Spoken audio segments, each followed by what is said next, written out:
Oh, we're here. Time again. 2 key items. Not a lot going on this fine evening for Enterprise fans, but so much to see in this flag set for sure. I'm Demarine, joined by Deathlake. What's up? I'm doing all right. I don't know.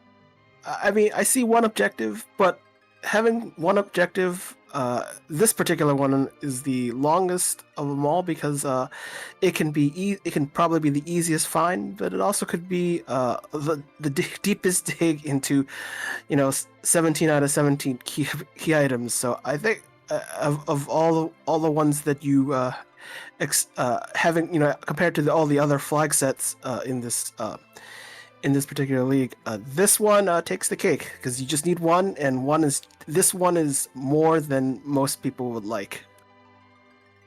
Yeah, I've seen this flag set take under an hour. I've seen this flag set take like an hour 40. Sometimes it really just does depend upon where the two puzzle really are at the end of the day. Running, of course, I believe we have LUF and Falgran. I don't have the team sheet in front of me because I'm doing a good job of being a good commentator. I'm just here to be exciting. I hope this is an exciting race, though. LUF, I know I've commentated before, and he likes these flags a lot. Every flag says different. I mean, this one. First of all, having a Porum start, beautiful. You guaranteed exits, and a white mage. That's kind of all the hallmarks of at least a reasonably safe start, more or less. But the most, I think one of the fun perks of this flag set is that Fu might not learn all the magic, might not learn any or all his magic. Like, the flag allows for 15% chance that he will forget that particular spell. So probably worse than Telep occasionally. So you might not get Nuke, might not get Cure 4, you might not even get Virus. So I think if we do see a mop, that if mop shows up, it may not necessarily be one you're expecting. Yeah, I mean, you don't need to have all the tools, though. You just need to have enough of them, thankfully. And so, Tela is just sort of is just part of the puzzle for sure. Just in terms of our runners, I know that Triple Triad Trickers, which is LUF's team, is right on the cusp of the top 8. So a win here would be a big deal. Falgran, I am checking. Falgran is a part of Ordeal's 2 Back Attack Boogaloo, who they are having a bumpy season. Like, this is, learning experiences for sure. So Falgran's got the chance to play spoiler, though, so we shall see if that is what occurs today. But here we are.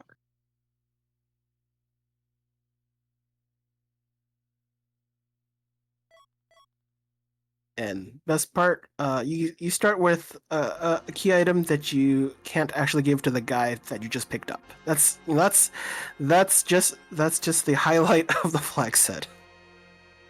Yep. Big irony. You get the spoon.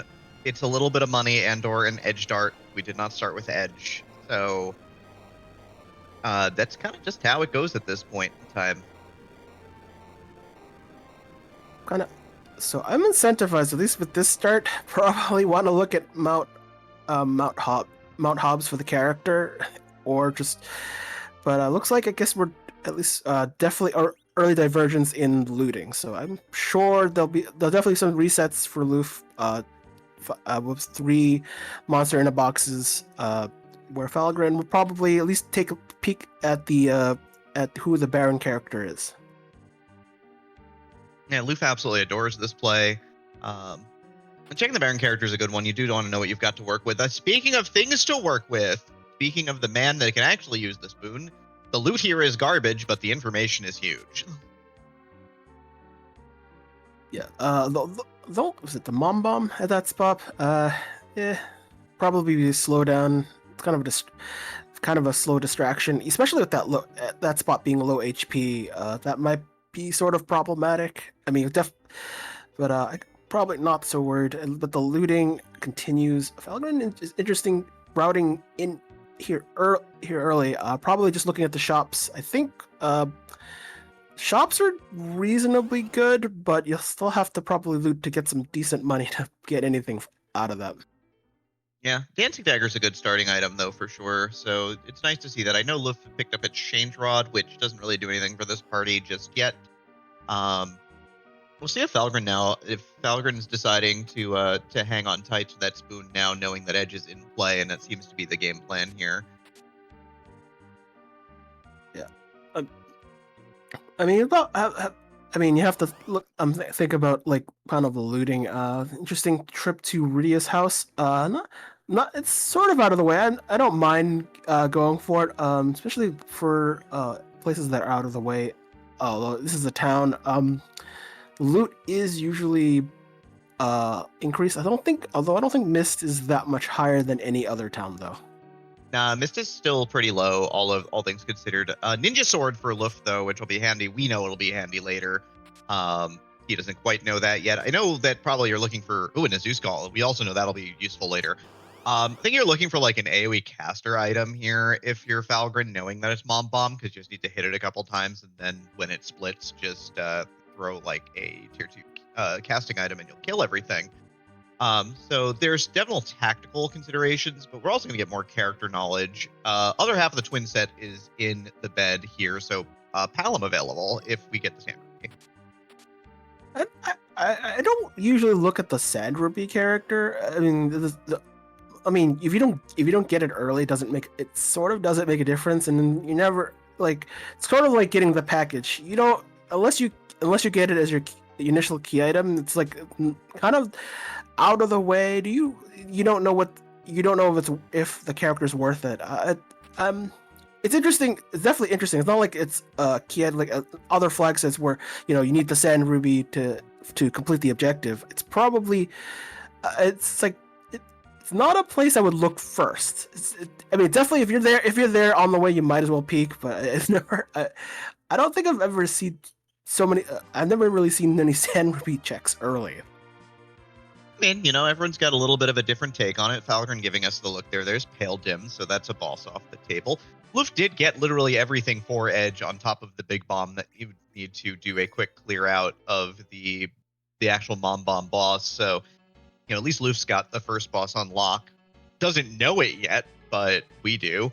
Falgran's in Watery Pass, though, so this is the other higher loot tier area. It's a very interesting reset. I mean, since no dupes are allowed, so whatever picking up you will never pick up the second Edward, and probably would have worth a peek of seeing what that boss is before the reset. But I guess that information is not worth the precious few seconds. So sometimes it's worth knowing what boss is out of the pool, like if it was Wyvern or Plague, whatever it is. You always kind of always want that information. But LUF looks like sudden reset. Not liking the firebomb at that spot. Yeah, I mean, Mom Bomb rather. Sorry. Yeah, I think the Mom Bomb explodes hard enough that it would kill this party anyways in that spot. So probably sensible to just kind of bail out of it. Tough thing here is we just don't really have access to much else in terms of characters at this point in time. So Baronin may languish for a bit, and a lot of this race may come down to who can do it first or who decides to do it first, success or failure. Which is a lot for a seed that could take an hour, but sometimes you have those pivotal moments. Yes, the Baron Guard spot has decent spell power, so and can it's to buff the Piggy for the most part in size, but those spell multipliers become kind of devastating, especially for the explode spell. It's not the the classic bomb explode. It's more of a traditional multi-targeting spell that can hurt. So it probably would at least guarantee if Edward doesn't hide, he explodes with it. So it's probably a safe bet to try to get safe spot being an antline spot, not usually very threatening, though not having any direct immediate power, seeing Edward just kind of whiff without a weapon. Yeah, I mean, Thor Rage will do some work when the water is up, but we do get knowledge that Sin Turtle, Turtle of Sin is out of the tool, which is great. Just splashing around in the bottom of Antlion Cave rather than splashing in our hearts at, like a difficult spot that might be required. So both our runners are here, though. Icebrand Sword, another Rune Axe. So the items are coming out. Like, there is some sellable stuff for sure. I don't think that Falgran actually ends up losing that much other than maybe the Ninja Sword for not going into Eblin here. So, the divergence, I think, is going to be slightly favorable to LUF, but so much that it's a big deal. It depends if Falgren, dips into Evelyn with the character. Probably looking for a weapon. Like, probably will consider more likely to do the monster in a boxes at the same time. So it can be very spicy. So it does times looting doesn't matter unless you need the immediate items or the the value of the items at the very moment. So it doesn't sometimes it doesn't matter too much. Of course, as said before, when you do it does kind of dictate a lot of things, like whether you do something or not at that very moment. Yeah, it's of course the big thing is that if it's not a hook seed, it may be unlikely that Falgren ends up making that dip just because you may not need what's in there. But if it's a hook seed, you may decide that you need the power, you need the extra levels from doing the boxes there. It becomes a very interesting kind of push and pull scenario, as the Dancing Dagger is going to keep the turtle from going in the shell. We do get the pink tail from this for what it is worth, so both our runners are going to have the pink tail, which will turn in for a key item check in this flag set. But we would need the hook, and this may be pointing that the hook may pop early. We shall see.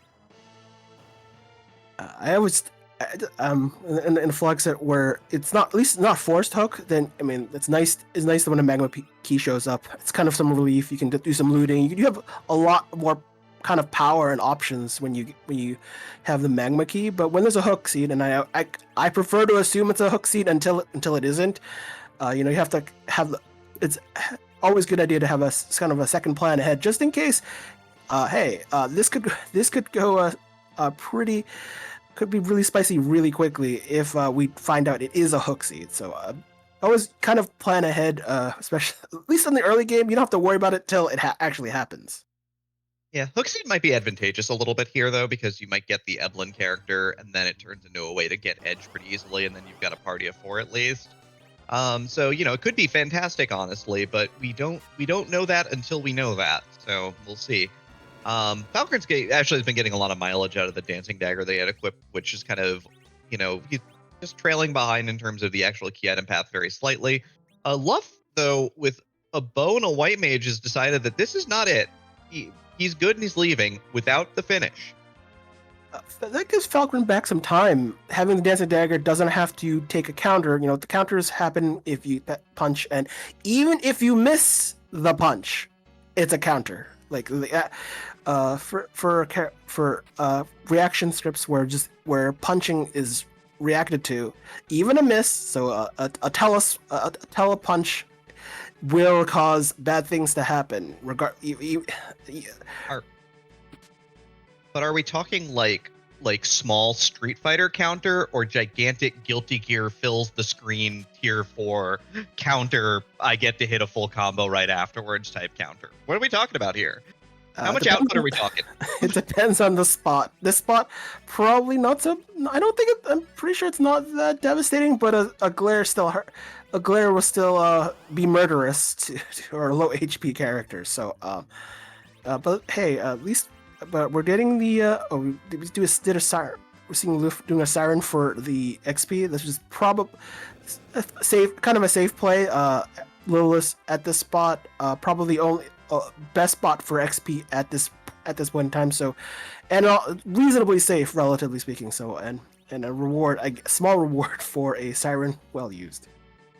Yep, we got Falgren trying to dodge the glare with Edward, but the problem is that when there's no characters on the screen, enemy ATB will pause, so certain things may not happen, and so there's some scripts that work and some scripts that don't, and so like Evil Wall script works because Evil Wall is programmed to attack itself, which is really wild, but like other scripts won't fly.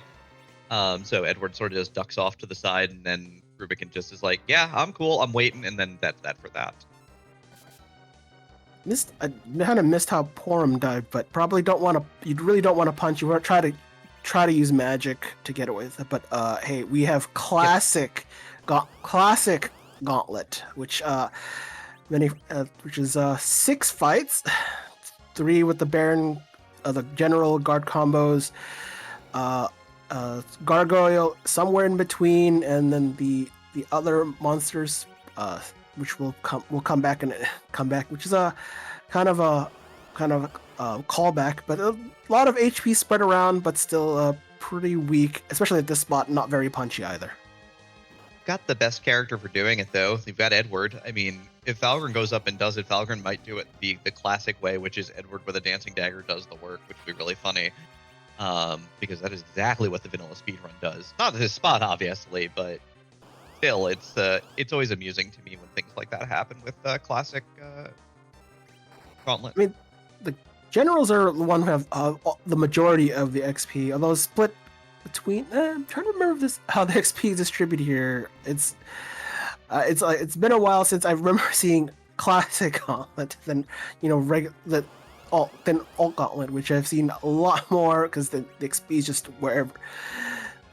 It's kind of split. I don't remember how the XP, but at least this is a grind that this party desperately needs anyways. I'm sure it'll be fine anyhow, but like the big thing is you definitely always are going to save after this because this is the clunky fight, if nothing else. I mean, catching out all of these starting Thor rages though, just letting it rip because items are good for using. And the Thor rages do enough damage at this point to kind of work through the very, very low magic defense of this spot. Falgran's of course trying to load up on stuff here. Probably not sure of how best to proceed. Rubicon's a bit of a pain at this point. I'm gonna stock up on arrows. And so, like, Rubicon's a pain. That Mom Bomb's kind of a pain. Melee form twice to kill her off during the fight, so there's a reset out of that. Like I said, these flags, like, classic Zima Zone flags are like this, where things can be really tough at the start, but once you have that breakthrough, once you find the thing worth doing, it ends up turning out all right. And I think LUF saw, was it orbs, and has decided that maybe the critical path is elsewhere. It feels like that siren doesn't feel as useful as it once was before using it. But even then, it would be a slow fight, and not like the dancing dagger would do a lot more work than whatever Edward would sling with a bow and arrow at this point, given what is available to LUF. So I think Falgran would have a better time at it, especially and using all those Thor rages. I mean, you've seen where Turtle is, and there's the stack of Thor rages don't have the same value. So, but for that spot, having the Mylon spot, having zero magic defense, like it's just that those Thor rages become significantly more valuable. Actually, it's kind of it works out that way, and it's very favorable. But I guess now probably have enough levels to probably get a chance to revive instead, or though I don't probably just trying to. J items would definitely be more helpful than trying to use a bow and arrow here. Yeah, I mean, the spot's got enough hit points, but it only does like 25 to 30 damage with these fire 2s. Falgran is definitely looking. Scythe Marshal noting that that Heroine Robe is on the table. Silk Webs might be really handy here as well, just for sort of tying up a boss and slowing them down. So we shall certainly see. But yeah, these fire counters are not a lot, but they'll get there eventually. So you do need to take time to heal, and then you're sort of setting yourself up to get glared. Like, lifing Edward is great, but then, he's not going to have enough health to take a hit here. It's interesting. It's an interesting balance here. I mean, you kind of have to do the pick up revive strat. There's no really this no easy way of doing the fight. I mean, having a dancing dagger would actually speed it up because it's free damage. It doesn't trigger a counter. I mean, you'd have to consider maybe using like a star veil to kind of reflect some of the damage. I mean, Ruby won't be burned by his own fire because reasons reasons that never get resolved. But yeah, the reflective fire won't actually heal Ruby at the spot outside of like the very initial part. But once Ruby gets going, that fire will actually at least he'll still take back some of the damage that he's trying to deal to you. Yeah, this is going to be a slog, but it's doable. It's just going to take a minute here for sure. The power staff is doing some work here. 200 damage a swing is really nothing to combat, at, so it is just a matter of making sure that after glare you raise the party member and basically start over every time. So yeah, so we should be in well fine and good shape. The Silk Web is going to buy a ton of time here. So even though Falgran's got lower health, the overall health cap doesn't matter that much. Yeah, slow is very powerful and also underrated if you're being overwhelmed by the speed of certain bosses. There'll still be some bosses that will be too fast and that Silk Web will have less of an impact. But it's kind of, and it's one of it's like the initial spells of a white mage is slow, and it is probably the secretively strongest spell that isn't doesn't damage dealing. It's basically a time giver, so you get more opportunities to get more turns in before the boss gets their chance at turn at the wheel. Yeah, and that's sometimes just what you need, right? Like, especially because you're getting Edward is double turning here, which is really handy. It just happens to be the Rubicon melees are enough to kill Porum, which is annoying. But like basically Edward DD, Edward Dancing Dagger, Edward Life is just fine here, right? It's gonna go Dancing Dagger, it's gonna Life Porum again, throw the Dancing Dagger again, unless he's doing the math and just knows like if I Dancing Dagger 3 times I'll win the fight here. Like, because he's getting 2 Dancing Daggers a cycle. The Ruby double slap doing 40 damage, so he's still alive. And there you go. So yeah, Dancing Dagger, powerful, good, beautiful. We love to see it. But this is a hook seed. We've just found that out, and that will. So hoping for better characters might even might be worth considering dipping for the free character from the hook route, and then coming back to the fight in the Baron Inn where Mom Bomb is waiting. So might be a path worth doing, or just doing the Baron Inn outright. So what might be is definitely an option, especially if you think Mamba at that spot is tricky, because you also don't know what's behind that boss also, which is a spot of difficulty for many a runner. It's thankfully a slow spot usually, but especially Falgran, who did not do the extra Siren's worth of experience. Falgran's experience is low. You have like 160 or so hit points on these 2 party members. Like, going and adding to your power by looting the boxes in Cave Eblin and then adding the character to the party. Also, Pinktail available, which is what LUF is doing, makes a ton of sense. So, just, don't throw yourself at the double boss where it could be really risky. Just go and get what could be at least very helpful gear.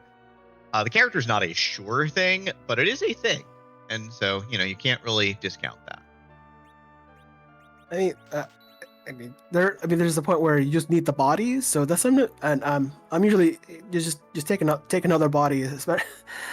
Even sometimes Edward being the body is sometimes just enough for success. You just need one more character taking another turn to be productive in the fight. It is. I mean, there are instances where picking up a character for them to do nothing would be considered like a waste of time or space, and sometimes and you'll see a runner reset and just not take the character. So they're not at optional spots like Mount Hobbs. So it always depends, but I think having a body, especially with the starting character construction, is probably a safe, if you want to be safe, taking the character, taking character first before doing the Baron in would be a safer play. Speaking of taking a character, we do get the Sand Ruby here, so early Sand Ruby does come to play, and Hallam is a good character when you haven't really done anything to get experience yet for your team. Like, you know, all of these bosses are still kind of on deck right now for both of our runners. LUF has the gauntlet out of the way on the mountain, but that's it in terms of differentials for bosses. So Falgran immediately, like, nonstop beeline, let's do this thing. Let's add a black mage to the group. Although we're hoping that this isn't full of a team of full mages, because then we'll have other issues to crop up here. But at this point, yeah, taking the body, lift on the same track. Yeah, you want the character, and probably would be a boost of power regardless of who's at the end of that at the end of the hook route, and probably will want to do all of the Castle Eblin monster in the boxes. More importantly, Falgran absolutely beeline that, because there was a Stardust Rod in the back bushes in Silvera.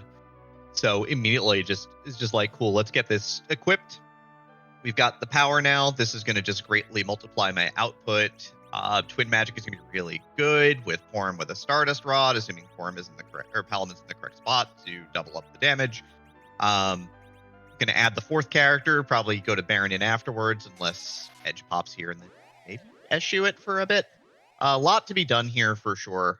But things are about to get interesting as our runners are starting to contemplate the hook route. Yeah, looks like some looting, but mostly trying to find out which chest is the monster in a box, so that we loot freely on the next after the reset. Or maybe, you can do some light looting, hoping you don't have to, you don't find the box. But certain, especially in locations that are gated, the loot is traditionally better. I think in this box it's like the T semi-pro, which is probably worse loot than T Wildish, I think, but not T Pro level though, if I'm not mistaken. Yeah, chat letting us know that there is a Cursed Ring and Protect Rings here. I think that the Cursed Ring, of course, everyone's really excited about the Cursed Ring, but honestly, I suspect that Protect Rings are gonna be the way to go here, just to kind of up the defense of this party. So yeah, a Cursed Ring, I mean, is lovely, but you probably want your white mage online. That makes the Cursed Ring proposition not as appealing in LUF. Not having it with the explosion, doing probably more damage than anticipated, and like, gotta do something else. Yeah, the Protect Ring is anything.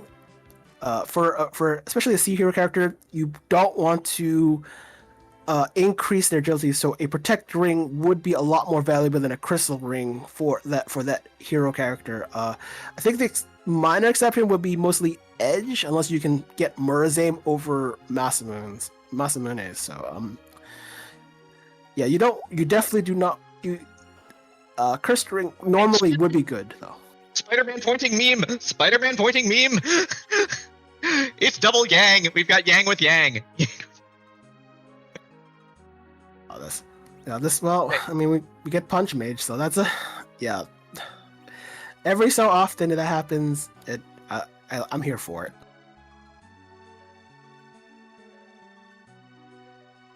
Thanks, Beauty. Thank you for the double Spider-Man in chat. Definitely we do have. This does also set up potentially Yang hitting Yang with the pan later, which, yay. Do you have a headache yet? I'll show you how.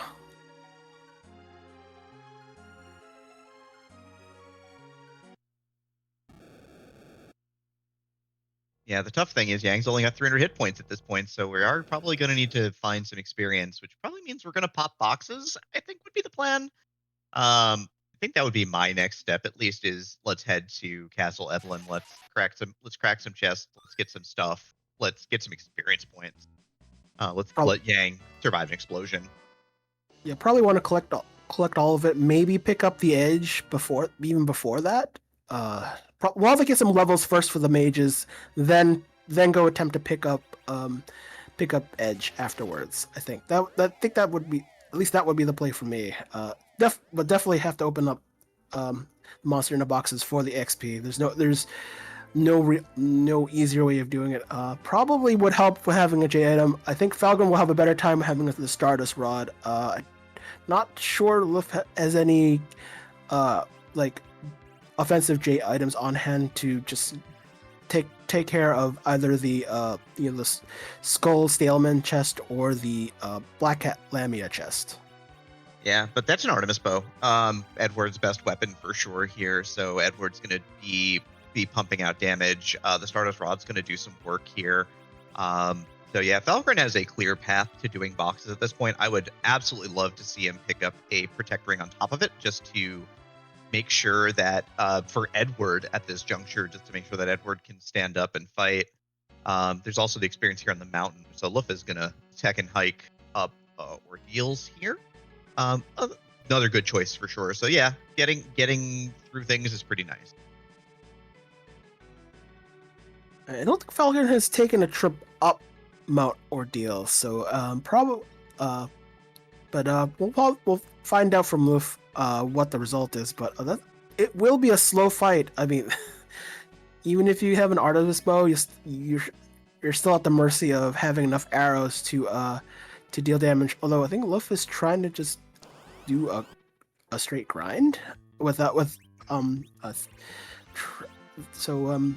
shouldn't be too hard. The monsters aren't that difficult on the mountain. It just they're not worth anything. They're not worth anything other than the Lilith, though, is the annoying bit. Like, this is just not like it's not super time efficient, I suspect. Also Falgran did end up buying a cursed ring, did not equip it. Don't love that, but I understand it because I think it's going to go on Forum here before we do the Mom Bomb spot. But I think he's going to get very, even with the extra pro ring, might get very rudely awakened here. Probably it makes more sense if you bought it like going into the karate fight at the Ruby spot. It's like a little early having it now.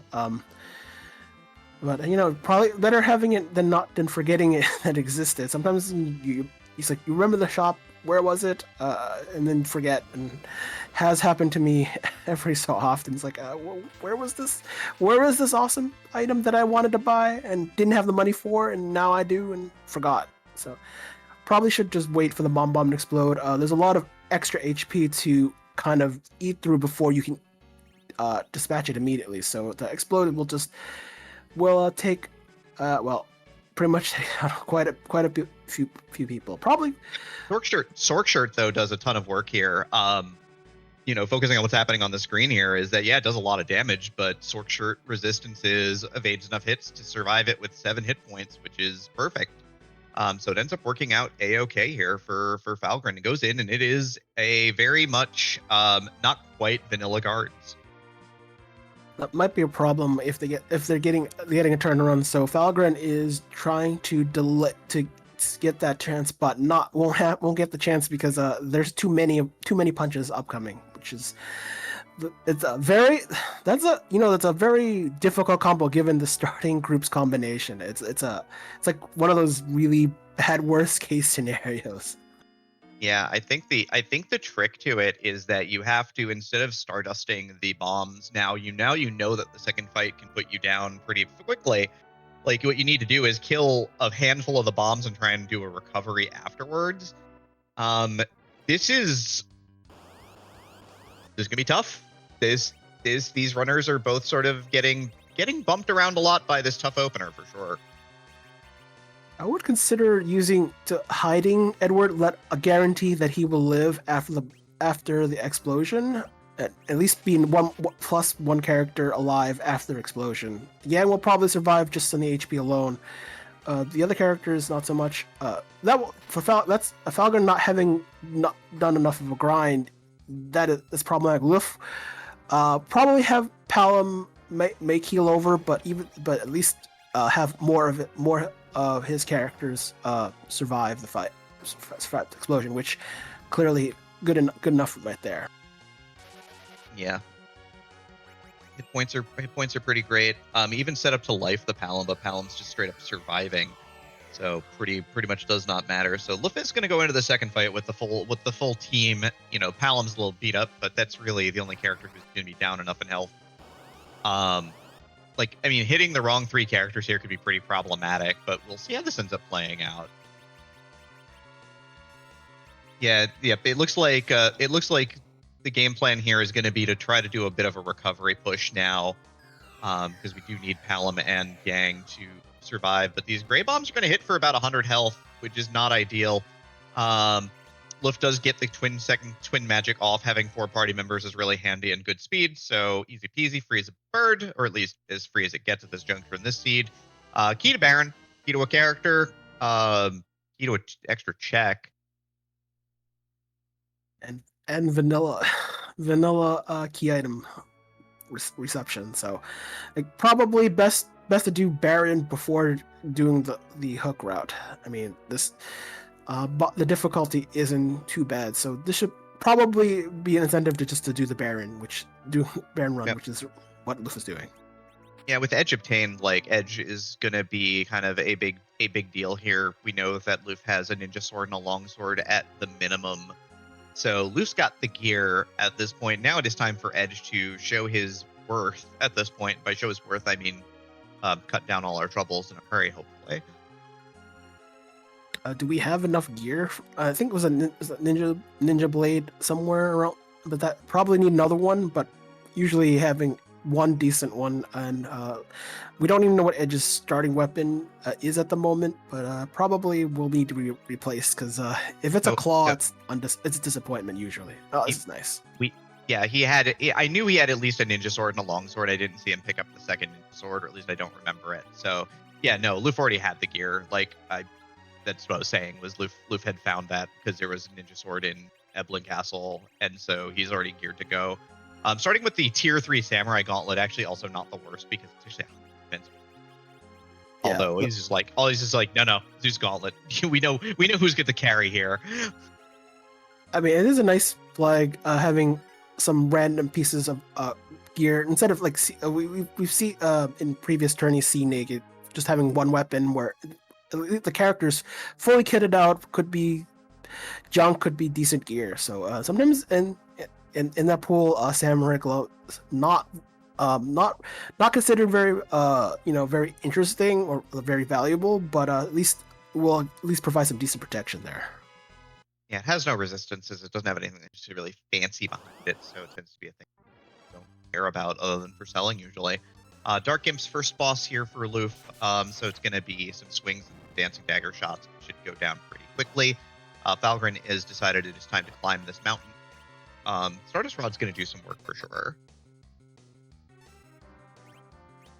Probably won't be happy to see the CPU on the other side, but of course the regular gauntlet slows down everyone regardless of how difficult they are. I mean, you can have the hardest or the easiest, and they seem to be kind of all lumped in one big time block. I'm sure it will be fine.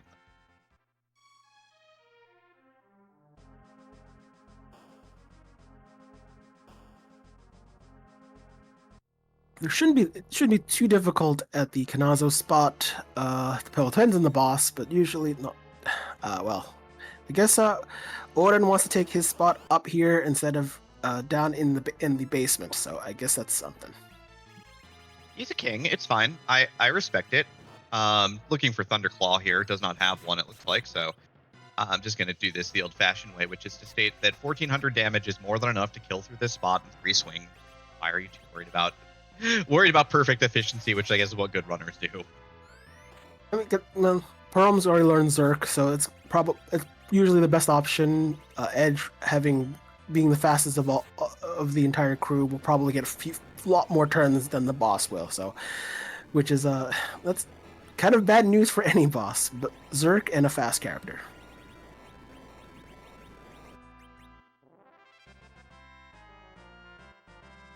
But yeah, so Falgran's gonna work through the mountain here, which is gonna be really helpful for again getting levels back up. Is on the 4th fight. It looks like it's 2nd Weeper Imp Cap and Water Hag wannabe. We get a 2nd Edward, so we get to leave him in Baron Castle. We're gonna dump him in the trash bin and exchange him for an item.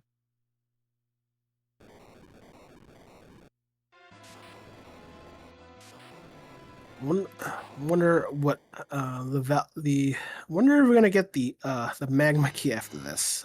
That would be kind of an incredible save if we don't have to go through the hook route. No, I think the hook route's going to be a little bit better at this point. Like, seeing Yang in the 2nd spot is fine. You just need to keep Edge plus a healer alive, so potions will do the job. Hanzo Steel, so we trade in Garbage Edward for not garbage equipment. That seems okay.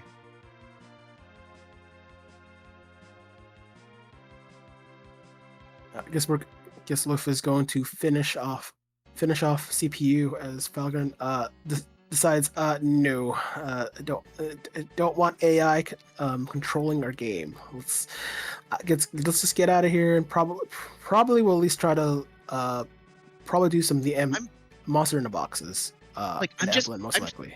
I'm so confused at both of our runners with a white mage with Cure 2 both noping out of orbs, between them, once each.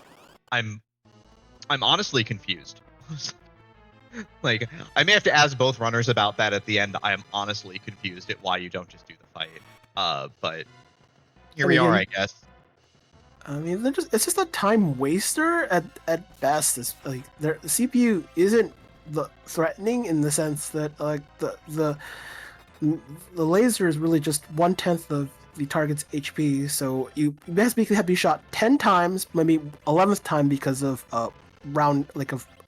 remainders and rounding and things. So it probably it's like it's the least threatening unless you have like 9,000 quad 9 HP and don't have cure 4 available. That's you usually don't worry about it. You're only concerned about how much time this boss will eat because you're not doing enough damage quickly enough to make that fight trivial. So it's one of those. I mean, your black mage is not as effective because unless you have float and wall available, you're not gonna try to use Quake, regardless of whether Palom has Quake at the moment. I don't think this Palom has Quake quite yet, but even then, that trick probably would save you some time. But would that be time saved? Yeah. Deathlike, take a second to breathe. It's fine. I'm just curious because I think it's a doable fight. That's really all, right? Artemis Bow Edward alone makes it just a doable fight because you're shooting for like 700 damage a shot, right? You're getting around the back row problem. The rest of your characters, yeah, they suck in this fight, right? Yang useless, Palom useless, but you'll get there. I think that's the big thing. Or we could have used the spoon and just call it a day. Like I'm sure you could use it for a tougher boss down the road. But if you didn't want to think about it, just eat the spoon. Had a defense sword, doesn't have a character to use it. So, but eating the spoon would have solved the problem quite a bit earlier. Not sure how much time would have been saved from all the additional damage at that point, though. It is, however, solo form time. She's got to take on the ordeal of the room on her own.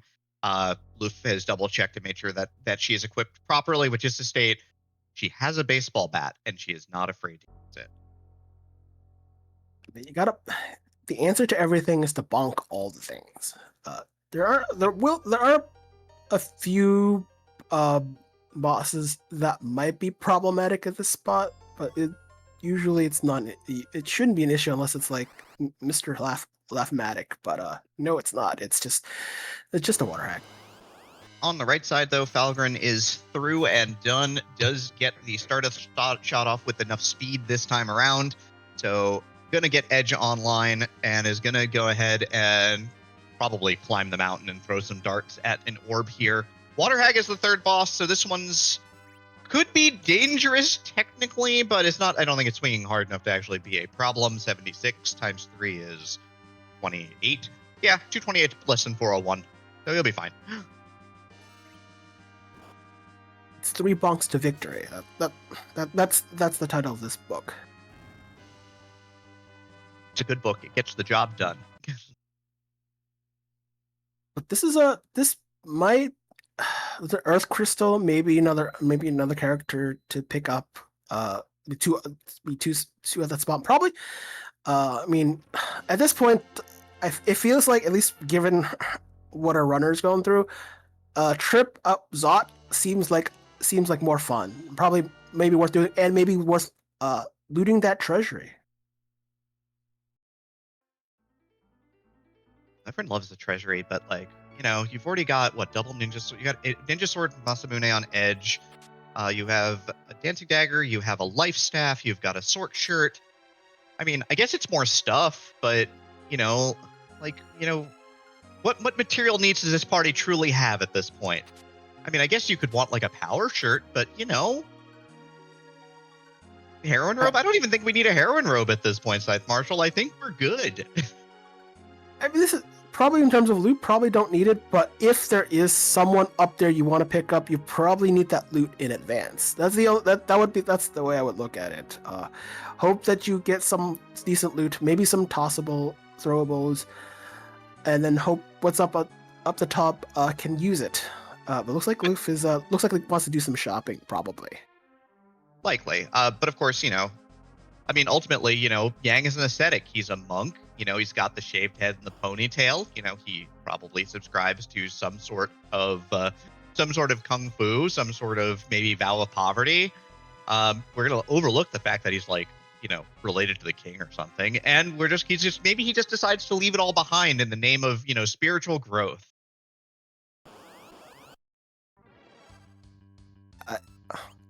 I think that's a lot on the mythology of Yang right here. That's more than I would ever have subscribed to. Look, I'm just trying to have a good time here, and if a good time means getting into the mythology of the greatest game of the Final Fantasy series, Final Fantasy IV: The After Years, I'm going to do it. Well, Ursula's better. She can the free healing. I adore. I mean, yes, but then he cheats with like cover counter, which is like, why does Yang get to cheat? That's so unfair. He gets the cover and punch. I think it was cover counter. Cover counters, I think, that get hyper canonized in Furious Final Fantasy VII. It's also a thing that you see in Final Fantasy Tactics with Hamedo, but really there's no cover in that game today. But yeah, no cover counter's been a classic monk thing forever. So it's always good to see that he got it in After Years, because he certainly deserved it. Like, he definitely needed that sort of power. All right, let's see what that loot possibly be value. Oh, that's some armor. Already bought that charm rod. No refunds. Crystal ring, Zeus gauntlets, and Wow, a free curse ring. That's pretty good. You know what? I would not have gotten any of that. I almost feel bad. Almost. Not really. I would rate that grab bag out of 10. Yep. It was that good. Fill in the blanks. Fill in any of the blanks that you may have had at this juncture out of 10. And of course, if you can fill in all the blanks of your gear, like black belt, ninja shirt for Edge is great here because we didn't have any gear for him in the torso spot. But black belt, Yang, ninja shirt, second piece of Hanzo steel. Yeah, no, I think LUF's gonna make me look bad. And in terms of looting, good job, 10 out of 10. Shouldn't be too bad at the Mega Sister spot. For Mega Sisters, they don't have too high a spell multiplier. Can still be threatening for certain bosses, but for the most part, not as magical as you'd think they would be. But has quite a bit of HP, So it can be for see the Baigen that the Baigen will have a lot of HP to eat at. Yep. So double Thunderclaw plus Lit 2 here does the job for Falgran pretty quickly through Odin. Notably, having a garbage sword and a Thunderclaw does not do as much damage as 2 ninja swords, FYI. If you're packing 2 ninja swords plus, maybe it's just time to ignore the Thunderclaw. Maybe? Question mark. Probably not. But yeah, Falgran is lagging a little bit behind at this point. So, having left the orbs on the mountain here, knowing that he's not going to get the key item here, is going to get some Hanzo Steel. Does he return to the mountain, or does he just decide to go underground through the hook route? Is really the big question here.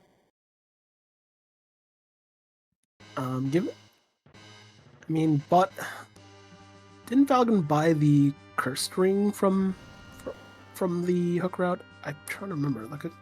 You're dead. Definitely, so.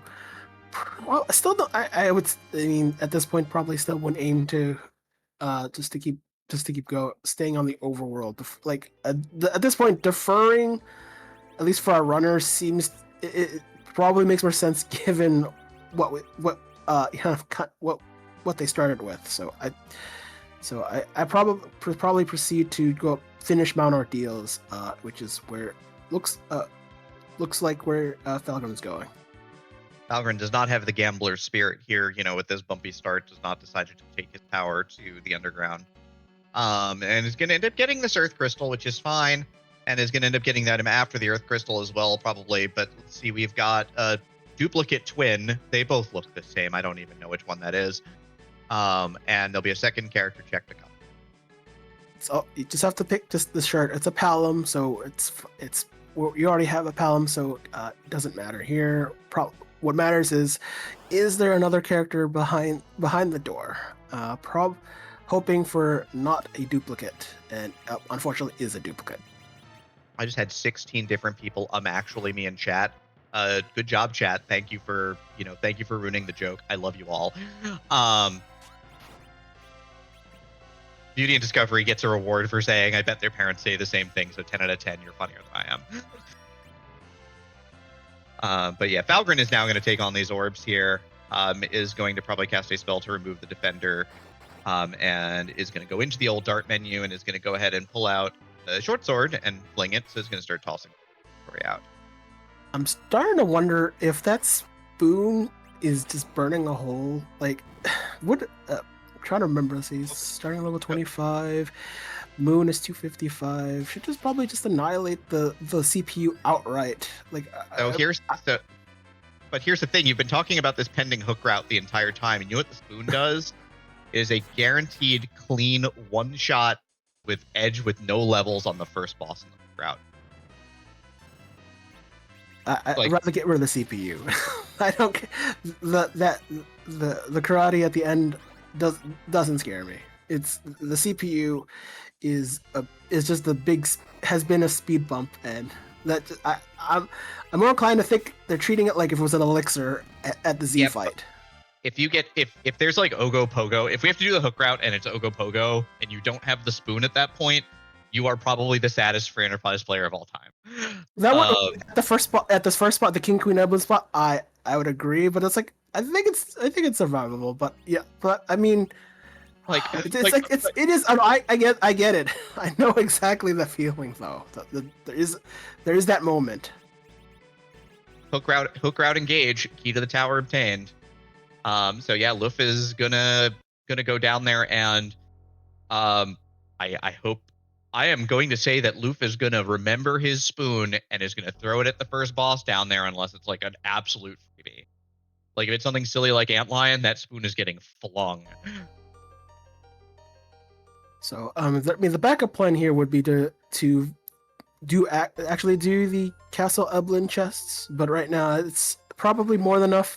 Loot at this point should not be an issue for LUF having raided the treasury. This is at this point it's kind of a sort of a do or die. Just make sure you survive that duo at with karate being at the ruby spot. Just the only surprise concern will always be at the King Evelyn spot being super punchy, because you don't have to balance things if they only cast magic as part of the cutscenes. Code is weird, basically. This game is older than some of the runners of it, which frightens me to say, actually, now that I think about it. I shouldn't have said that. I'm going to go feel old now in the corner. Hey, this game is way old enough to vote, so don't worry about it. Like I would make a joke about this game being able to rent a car, but that was like a decade ago at this point. Goodness, I mean, I've been playing this game for a long time. Yet, the randomizers taught so many people so many weird things about the code of this very legendary game that is just such a big part of gaming history. But yeah, we got some re-equipping going on here. Falgran is clearing the mountain and is going to head on out. LUF is prepping. LUF is prepping and thinking and resetting his gear a little bit. Second Zeus gauntlet, kind of nice. Did put the black belt gi onto the edge instead of the ninja shirt, but I'm sure he's not too concerned about everything being exactly perfectly super exact at this point. He's just probably ready to go in and throw a spoon at his problems, which is to state the one fight that he'll need to throw a spoon at. I mean, Edge is probably Edge is the one doing most of the damage, so and anything that boosts that is fine. But we have dolls, so that's not a problem, fortunately. So just requires Quake Kid to do his thing. I'm trying to think if Edge with Flame is good enough. I'd rather just use Quake Kid, just be sure. I think Edge with Flame, the trouble spot is that Edge with Flame probably does enough damage to kill the front one, but not the back one. That's Scary Town. But yeah, just gonna queue up the Quake with all this gear, right? With the Charm Rod in hand. So hopefully that should do more than enough damage to just get us through the fight now. I mean, there are times where Quake Kid doesn't actually kill all the dolls at certain spots, but this is a pretty reasonable spot. Split 7 ways, not 6 ways, 7 ways, because the big doll also shares HP on that spot, so HP has to go somewhere. Thankfully, Quake does not care about your damage splitting anything, because it just does damage to all targets equally without regard to actually split damage, so it ends up doing about 3,000 damage ahead. 6 dolls, one hole in the earth, and then he knows it's Karate Man, which he knows is not a dangerous fight at the end of the day. Like, it's just not going to do like a ton of damage. Well, that first swing may be proving me a little wrong, but should be fine. Yeah, I mean, the kicks aren't really the threat, it's the punches. And Porum takes a nap, that's fine. We'll probably get her back up. We do need her upright for some more blinks. Make sure Edge is living. Probably the major source damage is going to be Edge, followed by Palom with the occasional Quake. So having the White Mage alive seems to be Mirror Man's favorite target. Yeah, I mean, like, moral imperative that she survive as long as is possible here, but like I said, Yang's alive. Edge threw the spoon like turn 1, just let it rip, like, which, good on. We don't need it anymore. Yeah, 2,500 damage a swing under the effects of Berserk that's a lot of damage. This spot's, gonna take a few of those to get the job done, but like north of 20k HP, so it should be a decent number of swings. Shouldn't be too long. Probably will need Yang to just make sure that Edge is still alive. Nope, not even that. It's all over but the shaken. Makes very quick work of this spot, starting off with like the 7,000 damage spoon into a bunch of 2,500 damage swings. I mean, more than enough. So 56 minutes and a quarter here, and LUF is done with the 2 hook bosses. Yeah, this seed's been a junker. This seed's been kind of brutal. Also, we don't have either half of the forge yet, so no reason to 64 glitch yet, I don't think. So it's probably just time for some honest play, Dwarf Castle, Warp, check the item, kind of just play this pretty directly at this point underground.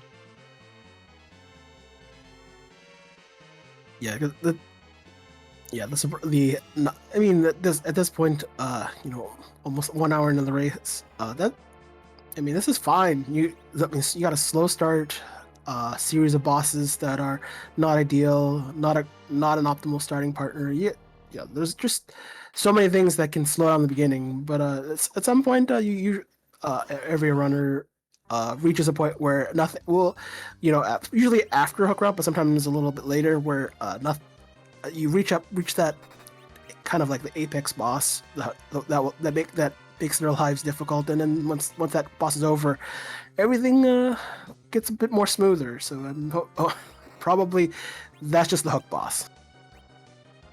Yeah, I mean, that's the big thing is just, in any RPG, grinding and doing things to get here can cause your party to turn a corner, and it's very clear that LUF has absolutely not just turned that corner, but gone drifting through it like this were Tokyo.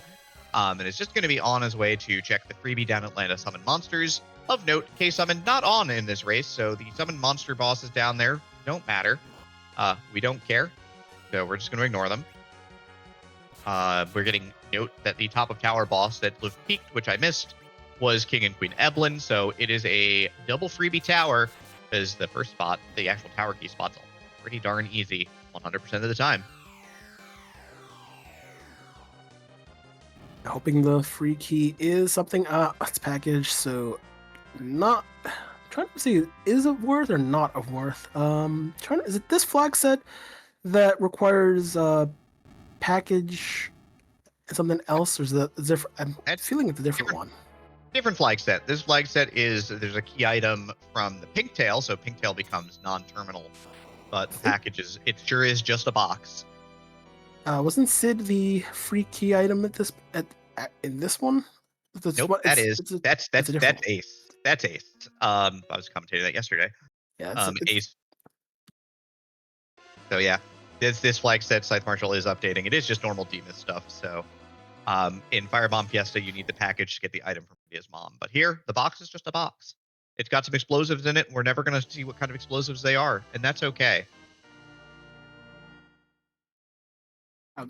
I'd be more inclined to do tower, hoping for the pen instead of doing kind of the Sheila 1 check. But yeah, maybe, I mean, there would be. But sometimes, Sheila 1 check is where it's at. So I'd be more comfortable if I had the pen in hand, just doing this check and doing tower instead. But LUF might be playing for the freebie in hopes that it is half of Forge, so that he can then just choose to go to Dwarf Castle, do the 64, see if the other half is at Ribbon Altar, and then finish the seed that way. Because that is definitively an option, and it is how LUF has won a race on this flag set already this season. So, at an hour, I know he likes doing the 64 floor glitch. So, like I said, I suspect that this is a play for half of Forge. See if, he can just go half of Forge, other half of Forge, and very quickly put an end to this seed through the power of pushing out the world. I mean, I would just be looking for just the darkness crystal, just because of increased access and unfortunate dart. Yeah, all of our conjectures turn to nothing, as so does that key item, which is to say, it is nothing. At least be trek up shouldn't be too bad.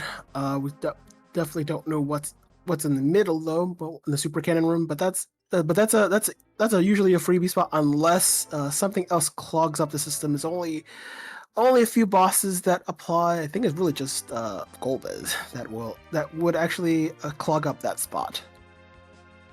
Yeah, Golbez can be just both slow and annoying, but you run the risk, and the big thing is just like Fel's real work there, so probably fine.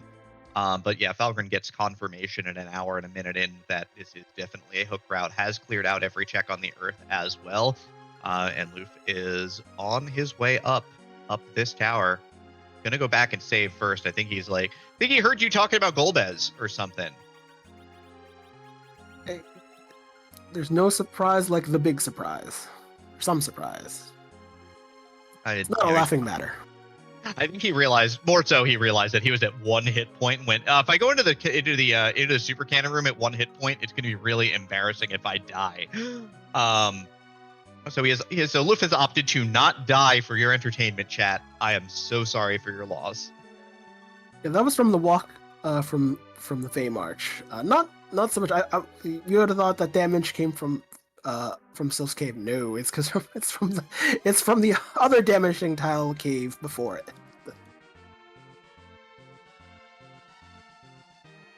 But this should be a free fight, so it should be pretty. Well, probably just wait out the sequence unless you really want to get rid of the king pretty quickly. No, but I mean the spot's got a lot of health, and LUF very smartly remembers to take the curse ring off of Porum here. So the idea is that wants to leverage the fact that this spot is actually faster, and so by speeding up the anchor, will speed up the amount of turns that this boss takes. So ends up working out that that's probably a very, very smart here. So it should be fine. It would have been even funnier if he went up here with 1 hit point and died to the King and Queen of Evelyn. Not that would have happened. I'm sure he could have just, It's still solvable. It's still solvable. You just need life potions unless you're running out of them, which has happened every so often, where you have enough for your starting set, but then you consume enough. They're wait, am I running out? And then to find out, wait, I don't have any. It's not tragic, but it has happened to a runner every so often. It's like, how many do I have? Oh. It's never happened to me. Never, ever. Never run out of life potions. Indeed. I have calculated it so that I will have 0 at some point, but I've never run out. I don't even know how much I start with. I don't even know how much I start with half the time. It's usually 11. When I started playing, it was 0. So those always, but also life potions are still 100 gold back then. There we go. Curse ring for Porum now, so it's going to drop the curse ring. It is half at the top, so that is half of our go mode obtained here. Legend Sword in hand, at least a third of our go mode, because we technically need access, so we can get access to the power of teleportation, so at least half. So, what would be the chances that the other part is the adamant rock? That is, I was trying to see what we'll have left. Actually, we don't have access to anything, so probably it can't actually be that. It would have to be we'd have to get some access to darkness crystal at some point. So and there isn't anything connecting yet. So I mean, we could have whatever key item it is has to eventually lead to darkness. So I mean, Dwarf Castle could lead to darkness. Oh, that's right. Here. So this could theoretically just be adamant at this point. That would be a good time. Then we don't have to. We have to go to the moon. That would be a scene. We kind of have to go to sort of we're gonna go to the moon through the power of code. Power, yeah.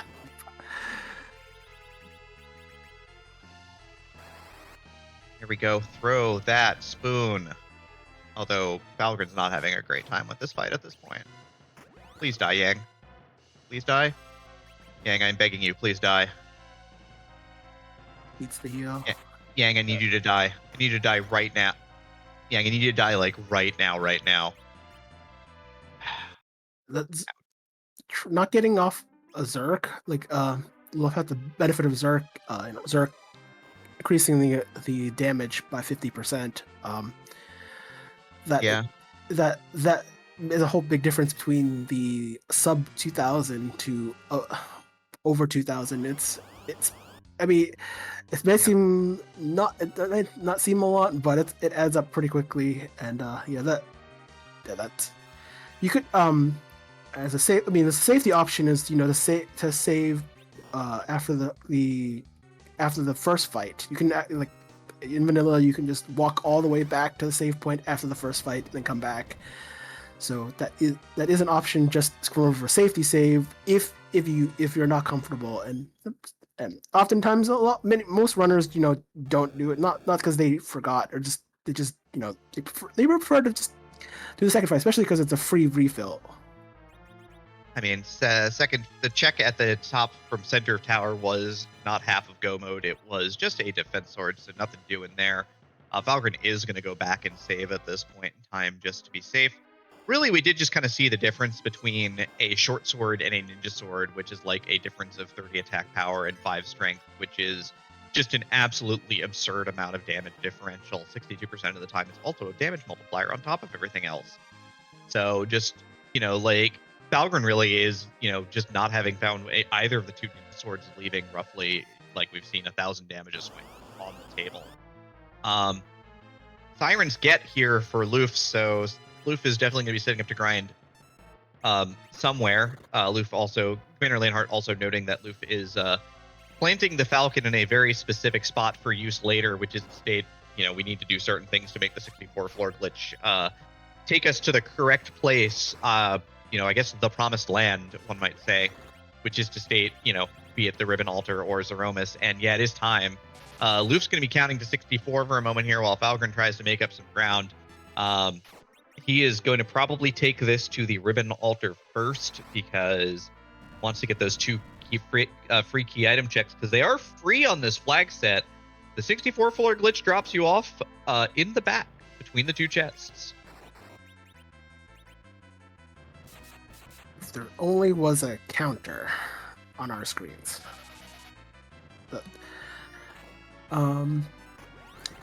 Karate fight being a little bit better for Falgran. At least gotten the Zerk off. We'll still require a little bit of luck. Keeping Edge upright probably will help with a blink or two to solidify Edge's, like, essentially survivability. I mean, there's also spamming Cure 2 here with Quorum as well, just sort of keep everybody up and through here. So gonna make it kind of work out that these kicks are going to get sort of soaked up by the Cure 2s, and hopefully it doesn't get punched out this time. But with 4 party members alive, this one goes much more smoothly. Hour and 9 minutes. Yeah, this seed's been kind of a junker for sure. But Falgran hopefully will check the tower boss and get the information that it's super free. So he goes up there and grabs himself a key to the tower grabs himself a key to the Legend Sword and continue on here.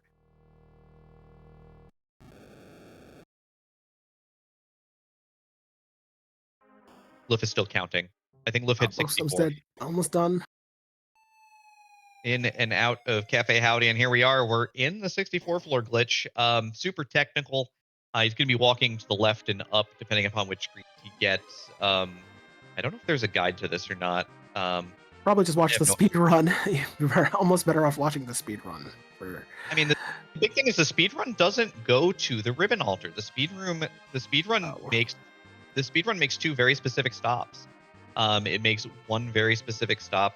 Flumeria Knight wrote something up. Thank you, Scythe Marshall. I figured that might be the case, but yeah, the speedrun takes 2 very particular stops, because it stops after you warp glitch the back. It takes you to Sealed Cave so that you could do the Darkness Crystal cutscene, so that you can get Fusoya correctly. So it then goes to the altar on the moon to get you Fusoya. It then kind of wanders around a little bit through the glitch to get Fusoya the reaction command Upco, and then it teleports directly to Zeromus' altar so that you can kill Zeromus. And by kill Zeromus, I mean Fu blows himself up for the cause, point and click, and ends the fight immediately.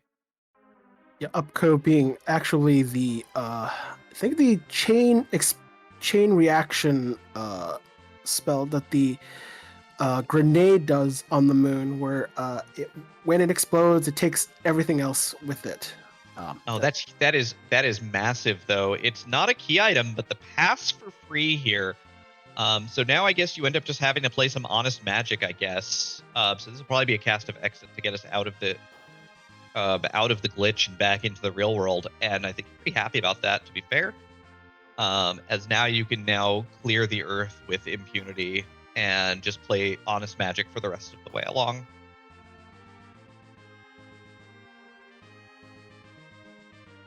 still, unless finding the other piece of the forge here, that's probably we're gonna see them. We're probably gonna see the moon otherwise, though.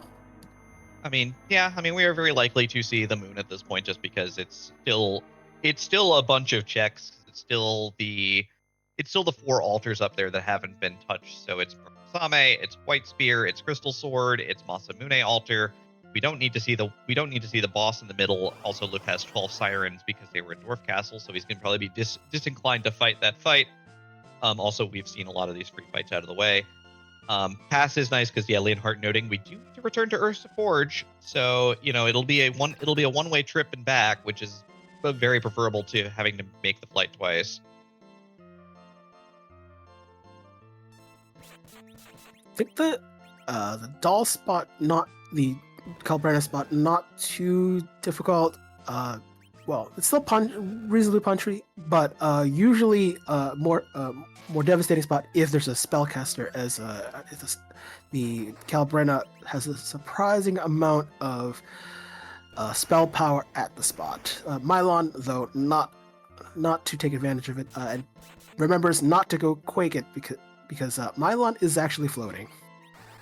Yeah, it's a weird thing to let archers do bonus damage to Mylon in the vanilla game, so Mylon flies so that if you have a bow on for him, it does more damage.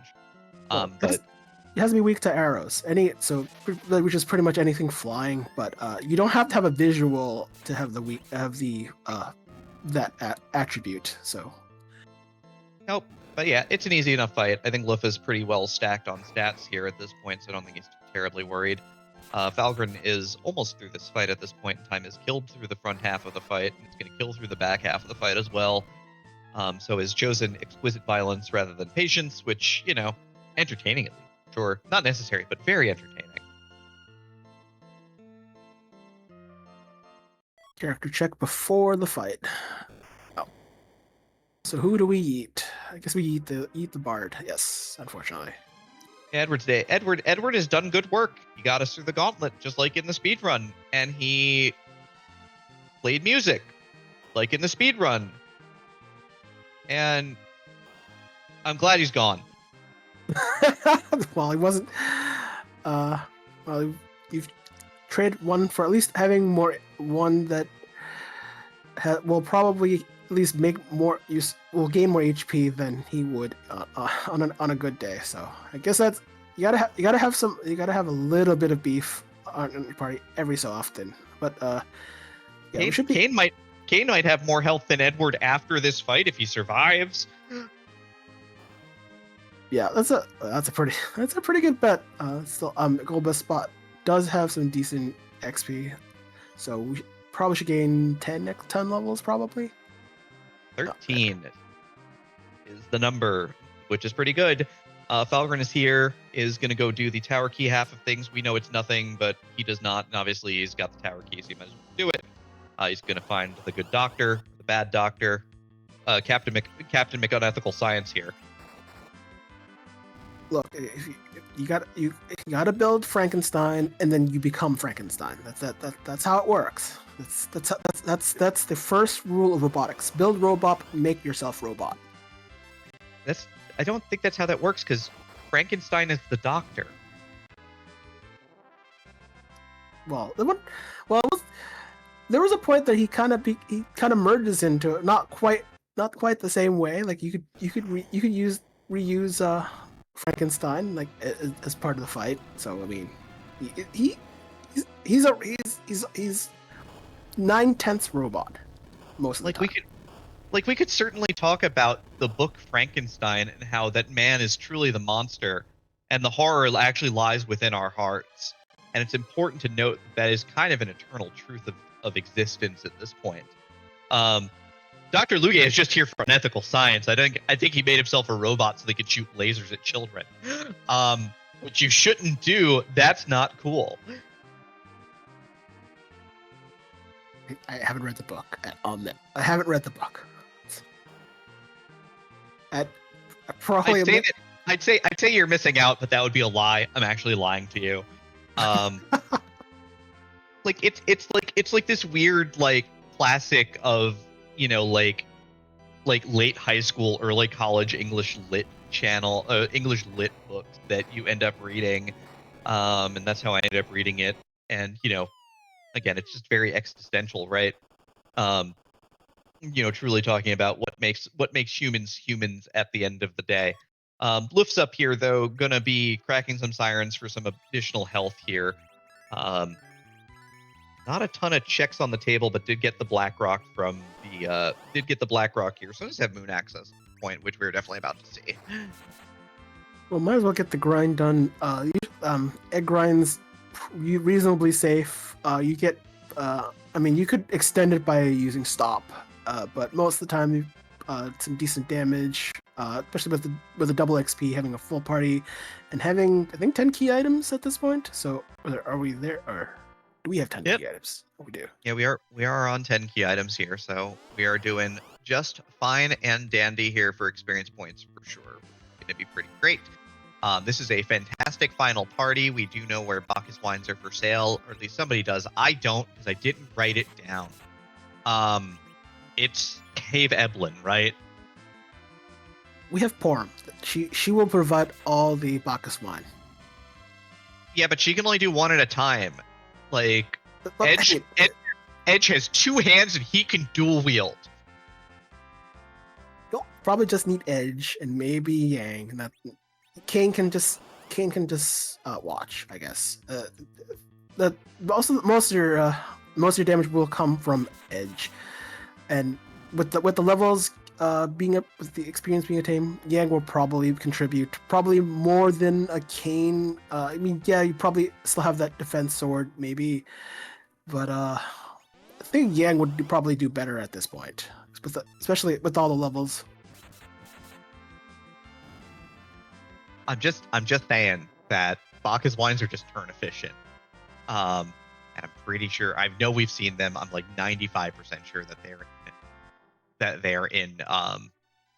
in the Cave Evelyn. Where it's cool, and so you can ferment wine better, and so you end up getting the best Bacchus wine from a cave. That is how that works. That's just science. I thought that was moonshine. I thought moonshine would be, or would be the thing, not Bacchus wine. That's what you make in a bathtub, and I don't think there are any bathtubs in the cave, but I could be wrong. There is an infirmary after all.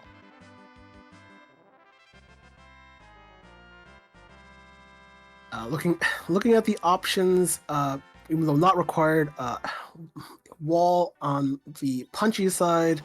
This Dark Elf is free, but probably not worth doing since it's not a key item. So yeah, that's the peak for peak's sake, I guess.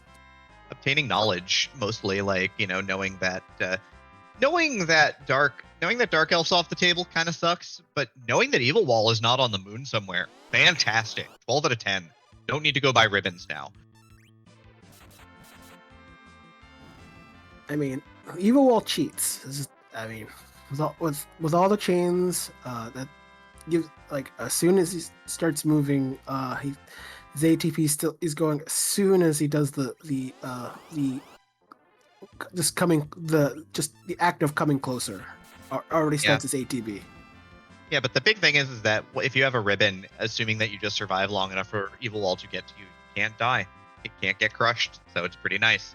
Falgran is trying to get kind of caught up here, does catch up. 20 sirens in the bank for him.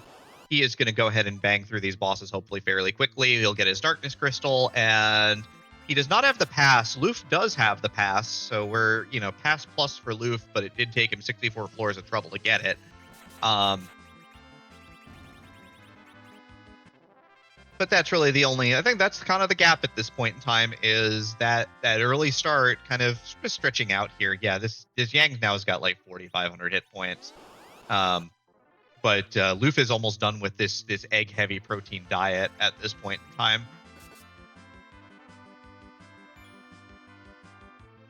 Pass is not a key item until 5.0. No, absolutely understandable. I miss it too. Don't worry about it. As things go, right? Things to miss. It's not a key item until it is.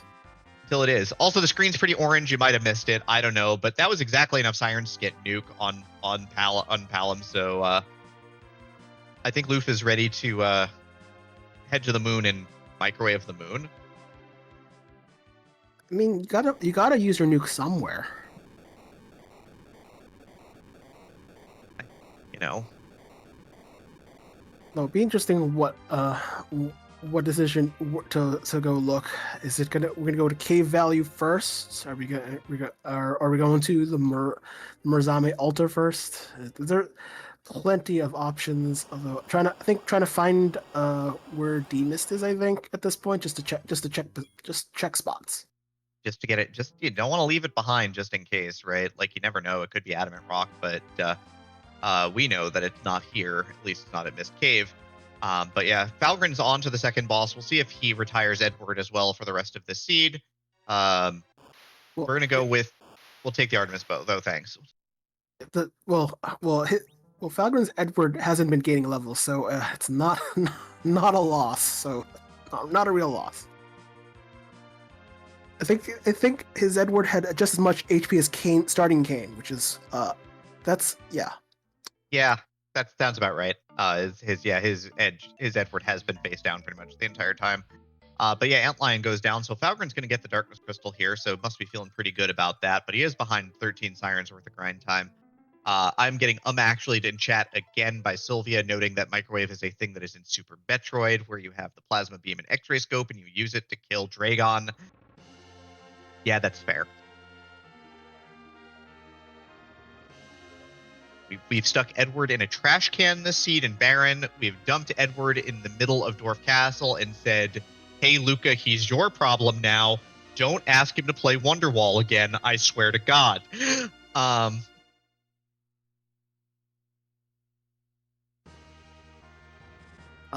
let you get a few more seconds out of that reference.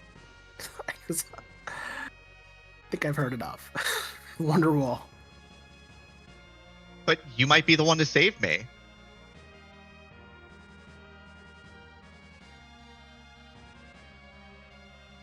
So, see, probably should just at least do the character check first, and then maybe a quick shop, or the moon shop, around the corner. So, though I don't think there are too many characters left anyway. So I think Kane was our last character. So this probably be a dupe. Yeah, I think it's guaranteed. It's 7 or 8 this flag set total. No, it's Fu. It's vanilla Sage. We don't know what spells he's got. I don't think you really, having done your grind already, I don't think it's 8 distinct, not 7 distinct. Thank you, Seth Marshall. I don't think you gamble on this, but you could. Just like eat Kane. I would just eat Kane. That would have been my choice. He's got 3 Zerkers. I think LUF is very happy. You're gonna swing for yield and fences here. Plus he's already done his grind. Speaking of doing a grind, Falgran is here to get some of this sweet protein as well. Eggs are on the menu tonight. I mean,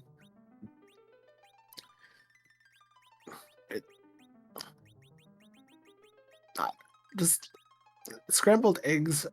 It's actually not too bad until it's your only diet, and then that might be questionable.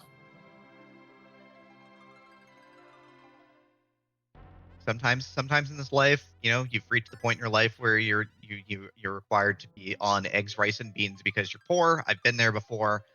Never lost the taste for eggs though, which is good. In this party also not losing the taste for eggs clearly because they keep showing up and they keep disappearing. Well, I mean, you have to make a house call to get those eggs hand delivered to you though.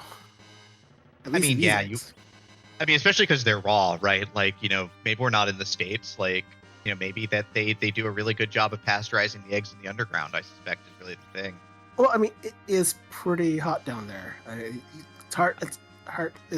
One would argue they would be all be kind of like well cooked and ready to be consumed.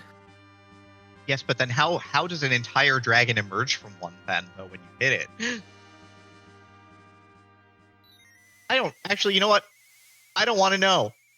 Let's get to we're at the Murzame altar. We're fighting Dark Knight Cecil, and by fighting I mean we're gonna AFK for 3 turns and let Yang, who is full of protein, get hit here. This is fine. We'll probably, if we get a Cure 4 in, probably be fine. I mean, we're fine anyway. Gang's got over 3,000 health, and the spot caps out at 900, so we're That's fine. more than well. okay. And a few words from our sponsor. I'm here to lecture you about Justice. That's right, Justice, the character from Guilty Gear. She's got a missile launcher, and she's gonna... Well, I'm being told that is the wrong Justice I'm talking about right now. I apologize. Could have used that an hour ago. Probably, but it's waiting for us up here at the Murasame altar, so we're not going to get to use it an hour ago. In the present, you just get to sort of shake your head, but at least free fights, so what do you care? Small trek, and could use a few warps, but it's fine. Walk won't kill you. It is a nice brisk walk. You know, after eating all those eggs, you got to digest, right? You got to kind of get that workout. We're going to get a workout heading down all of these stairs down to the bottom of the lunar subterranean on LUF's screen. Falgran is still going to work. Got back attacked by one of these eggs, so got look egg when an egg rolls up on you, on surprise, you wonder if the Easter Bunny rolled it towards you. You love the Easter Bunny. Because I like jelly beans. I got a soft spot for jelly beans. Now I want jelly beans. Death, like, this is your fault. Not much of a jelly beans guy. What are those like those gummies? I probably prefer gummies than jelly beans though. I don't know. No, legitimate. Absolutely, I think that's a good call too. I just know that I just know what I've got a severe sweet tooth for, and it's jelly beans. Maybe chocolate, like the what's the other that other bunny that with the creamy eggs. Oh, the Cadbury eggs? Yeah, those rule. Okay. Yep. Last cabin for LUF though here, so maybe he's got some chocolate in the cupboard here before he goes and fights the sword altar. Yep, LUF going top down because Ribbon Room is already checked off, so those two spots don't matter. So yeah, top down popular here. We still have Harp out there, we still have Pan out there, we still have Rat Tail out there, so there's still a bunch of items that will give us chain work. Falgran's gonna do the freebie check here, gonna find the Drain Spear here, and then is probably Moon Word. We've got the 4 elements here at the Crystal Sword Altar, so gonna do this the classic way, which is to state fence swinging. I mean, it's understandable Falgran doing the check because might have been the other part of Forge, but we know obviously that's not the case. So, but you might as well check just before going to the moon. Oh, Kudro, new folk. This is Final Fantasy IV Free Enterprise. This is the randomizer built on the Final Fantasy IV SNES engine /game/code/ there's our key to the sealed cave for everybody who does know what's going on. But just imagine that you took all of the items that make up the Final Fantasy IV vanilla game, you put them in a box, you shake them around, you distribute the box to the world in random and interesting ways. You put all the characters into boxes. Sometimes they come out of the boxes. Yeah, it is speedruns. This is a race between LUF and Falgran here on your screen. Scythe Marshal's going to link up the wiki and other things, but hi, new friend. It's good to see you. Come hang out. This game rules. It's been around for, goodness me, 7 years, 8 years? 8 years. 8 years now. 2017, I believe, was the advent of Final Fantasy IV for Enterprise. But yeah, come hang out. Some pretty cool people here. Also me. I'm all right. They let me talk about the game. But yeah, LUF here is going to go ahead and continue on down. Does not decide to leave off that Luca key, which, you could save scum it and pop back to Earth and see if it's the other half of Forge, but he chooses not to. Hey, look, Demi, there are the Bacchus wines. Where are we? We are not where I thought we were. I'm bad. It's still Vera. It's still Vera. I mean, look, not everyone's gonna remember where the shops, where all the good stuff is. Just sometimes it's just memories fleecing us. That's what it is. This is true. I hope I hope Sill's not watching because they would tell me to take better notes, and then I would have to accept that as the eternal truth that I do need to take better notes, and that would be sad. Asura, of course, really interesting at this spot. It's not super healthy, but it's just kind of fast and annoying, so just going to go ahead with the physical beat down here and use Quake to get through the wall that was cast on Asura so she stops healing herself. So this should be pretty straightforward, all things considered. I think, again, having, you do 13 or so eggs and you've got level 50, everything's pretty straight. Probably the only thing I'm slightly concerned about is not having Yang on the front row. Kane doesn't care for row when he jumps, but yeah, that's the only thing. Like, I see Yang in the back row, is like I flinch a little. It's like, no, Yang has to be in the front row. It's like there's just certain things that must be true. Like, you gotta have Tella in the back row unless you don't need him for anything valuable. Yeah, I think the big thing is that you also don't need Forum in the middle anymore because it doesn't matter for a C hero. So she's always the agility anchor, whether or not she's in the middle or not. But it's minor optimizations at this point. Sure, I don't know. Yeah, definitely some optimization. It's more. I would do personally just as a reminder. It's like, who's the anchor? So obviously we for C hero, it's always the starting character. So yeah, it's just a self reminder, probably, if anything. Yeah, absolutely. Sensible for sure. Like I said, it's minor optimizations and things, but that's kind of how it goes at this point. I am on team minor optimization, so at least when I'm playing regularly. I haven't been playing regularly, so right now I'm on team. I forgot how to play for Enterprise more than anything.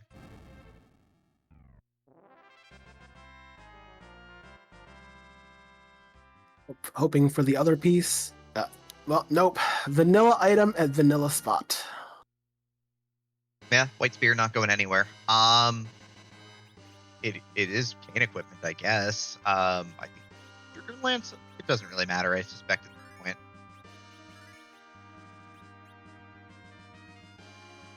But yeah, Falgran is going to skip the top and go straight to the bottom. LUF is going to skip the save point and go straight to the bottom. We could have the legendary Luca to Twin Harp to Rat Tail to Pan to Adamant finish here, which wouldn't add an awful lot to the seed other than, hey, we're going to go do everything, which, hey, good on. Hey, those are trashy seed goals. I mean, this seed's been garbage already, so why not? Vanilla noodle at its own spot. Hey, some things have to stay vanilla. Yeah, the delicious taste of vanilla. The Ribbon Room boss is unknown. Leonhardt is noting here, and Falgran will probably fight it because he hasn't seen what's there yet.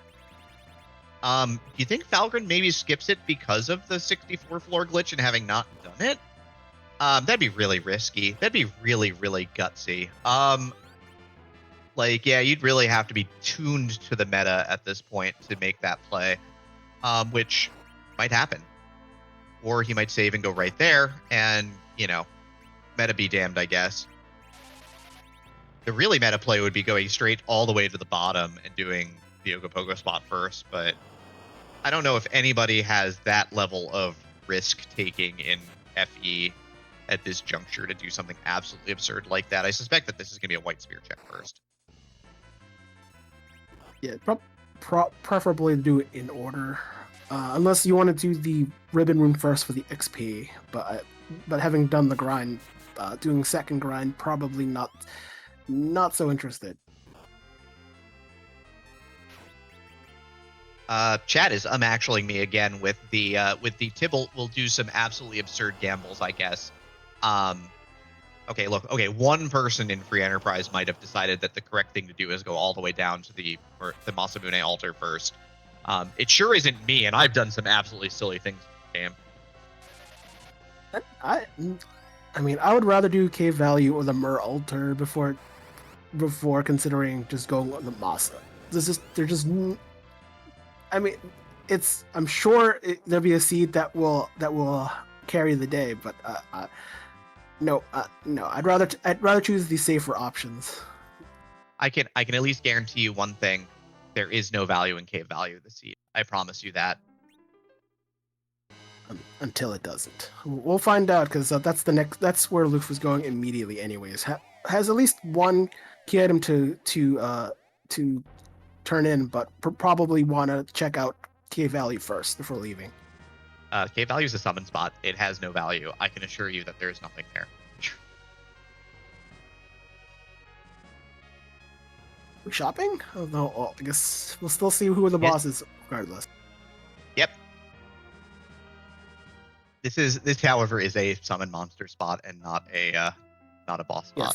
It's not considered a moon spot. It's summons or summons. Moon is distinct from moon. I'm being corrected by chat again. By the way, this is a check for Demist, but which is weird to think that Lufa is checking for Demist and skipped the ribbon altar. But this is the life. Are you kidding me? Yeah, Are you kidding? I'm leaving. Doesn't check. Misses the check on the ribbon altar because there's no need to check that because I got the key items already. But after having checked the 2 spots down on the earth, this makes sense. I mean, you gotta have some luck. You gotta gamble. I guess this qualifies. But I mean, this works out. Don't check place that you should have normally checked to checking place out of the way place where the thing is there. Yeah, hasn't happened. Doesn't ever happen. Sometimes you get lucky. Sometimes you just get lucky. Sometimes you just, it's just funny to me. It's just like, like I'm going to make fun of Luf for forgetting to check what the boss was down there at the bottom. And then, but he just outskills me here. Yeah. Like the funny thing is that you knew that he thought about it because he stood in front of the crystal in the whale and went, hang on second thought, I forgot something. It's fine. It works out. Forgetting one thing and then stumbling on the next thing is just as viable. Sense. It really is. Sometimes you just remember you left your stove on. It's okay. It's just funny. It's just really amusing to me. Because I didn't think about Demist at all. I wasn't even worried about it. My brain was just like, cool, I got this Luca key and nothing else. This is going to chain out the rest of the seed. So I guess, but we do know that's the Magus Sisters, which Falgran is fighting. So, but that's still a relatively free spot. The Lunar Dragon spot is best remembered for really strong viruses, but that's a third spell. The third offensive spell in sequence for the Magus Sisters, so it's not going to come up very fast. So, virus is not the same threat here, especially after the grind that Falgran has done. Yeah, we're statted through the roof, and also we've got Quake. And if we take down the 2 outer sisters and leave Cindy alive, then it's okay because instead of getting virus, we're just gonna, get back into like the resurrection script to try to like restart things. So it's fine. Like, this should be pretty straightforward, all things considered. A little long, because Berserk Swingers may not hit the frontmost target and will do less damage, because I don't think anybody's back row glitched in this gang. But I'm sure it'll be fine. Luf is done with the moon and never has to go back. Never to return. Except through the pass. At least we'll probably see the Demist turn in. Check for Dia's mom's... Oh, yeah. For a key item, because special for free enterprise. I hope she doesn't have anything.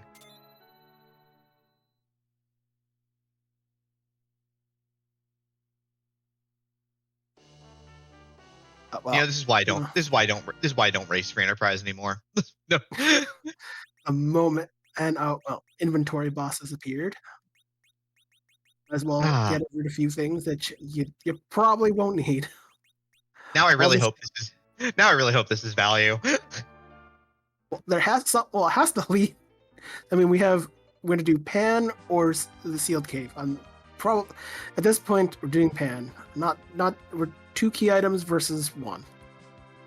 It's only 1 key item. The Sealed don't give you anything on the flag set either. Yeah. So yeah, when K summon is not on, this includes You get- so it's behind cave behind rather, or and the Sylph's Cave are part of that summon flag. So Sylphs are summons. They're adorable. They're small. They play tricks on the unwilling and unwitting. They do roughly 1,000 damage. They will poke you in the nipple. do they? It's canon now. I said it. It's canon now. Apparently, yeah. It's same amount of damage as virus, so which is pretty potent, especially if you are reliant on Rydia at a starting game, and on one of these seeds, you probably having self early is a nice boon if fortunate.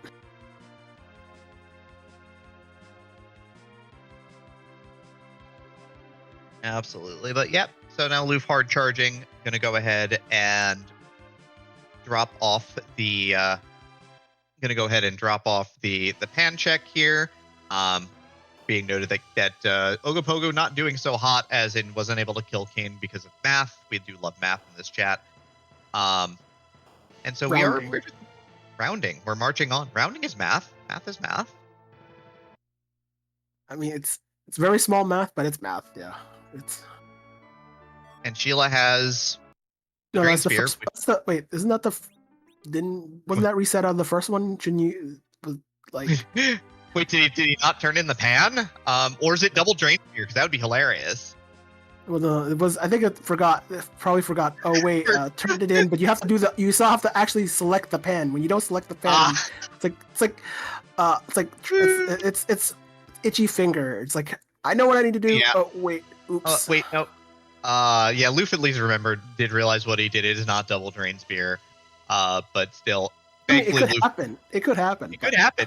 It could, but it didn't. Sadly, yeah. This is the nerves kicking in. LUF's got to be nervous here because man, that is a nervous reset for sure. But yeah, third Drain Spear, fourth Drain Spear. Rat Tail. It's turn in for turn-ins. We're almost there. Almost there. So this turns into the harp, and the harp gives us nothing. So we get music, but we also get nothing. Well, so that is the way. That is the way that Falgran gets back into this race too. Yeah, something has to lead into nothing, and the other thing has it. Yeah, it's not ideal, but yeah, that's the race that's happening here. So yeah, get the tail turn in. Yeah, Falgran would get a huge break if this literally is harp into nothing, and Falgran just goes and says, "To heck with it! I've just got the Luca key. I'm out of here." It would be as gambles go, it would be an even bigger gam. Of course, we're. Well, here we are. So that 50-50. Well, we're on the overworld, so harp is most likely going to be picked, unless you really, really enjoy taking a dive into the underground. In which case, LUF being cheeky, going for the Black Chocobo and Barren Forest after picking up the whale, because that's vanilla. Big swag. Falgran about to get his Luca key, by the way. LUF about to, either way, no matter how he slices this, is about to 17-17 this seed. All right. Is Falgran a gambler? Does Falgran have the gambler spirit deep in his soul at this point? He's going to cast Exit either way because he hasn't done Murasame Altar. But we are about to find out if Falgran is full of the gambler's spirit. And will the gambler spirit lead him back into this race? He's popping a cabin. Probably not. No, this could be a save scum situation. Could be a save scum situation. I'm hoping. The hype would be real. Saving in the third spot and goes back in. Oh well. The itch to be thorough versus the itch to turn in, and hope that is the answer. The gambler spirit not strong with Falgran, and that's okay.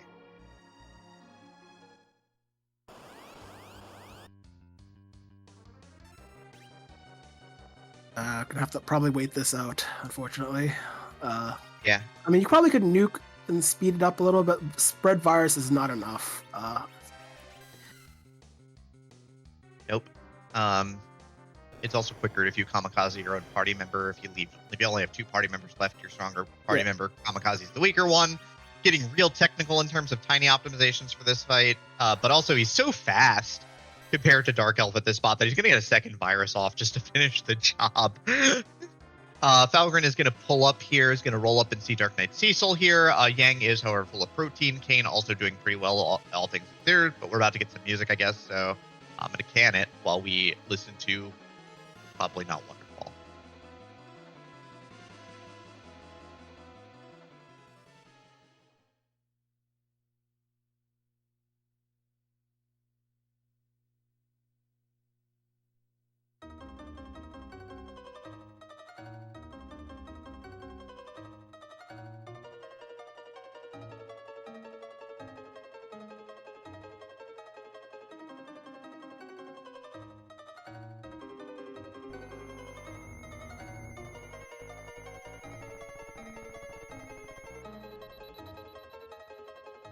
Oh, this is Illusion of Gaia. This is the boss theme from IOG.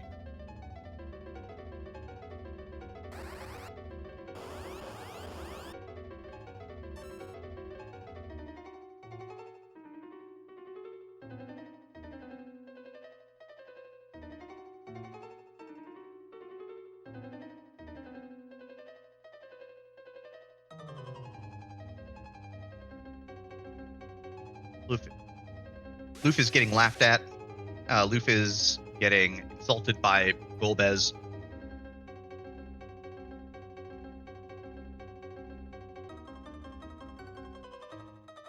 Falgran did not check Cave Bahamut. Falgran's 50. We're going to get the 50-50 here. This is the race now, all of a sudden, right? It depends on how many eggs Falgran wants to do, but I don't think he needs any at this point because he's done the entirety of the moon, right? So he's juiced. He's got the goods. He's got the power. It's going to come down to it now. So this is the whole race, everybody. It is coming down to the lunar 50-50. And we know where all the other items are because of loose play. If Falgran gets the business end of the business here, Falgran is in the driver's seat. If Falgran gets the business instead and gets zonked here, LUF will be severely in the driver's seat, but this is what it's about to come down to, everybody. One check for it all. Will LUF 17 out of 17 come to fruition here, or will Falgran get a huge lead by forgetting that Demist exists? Let's find out.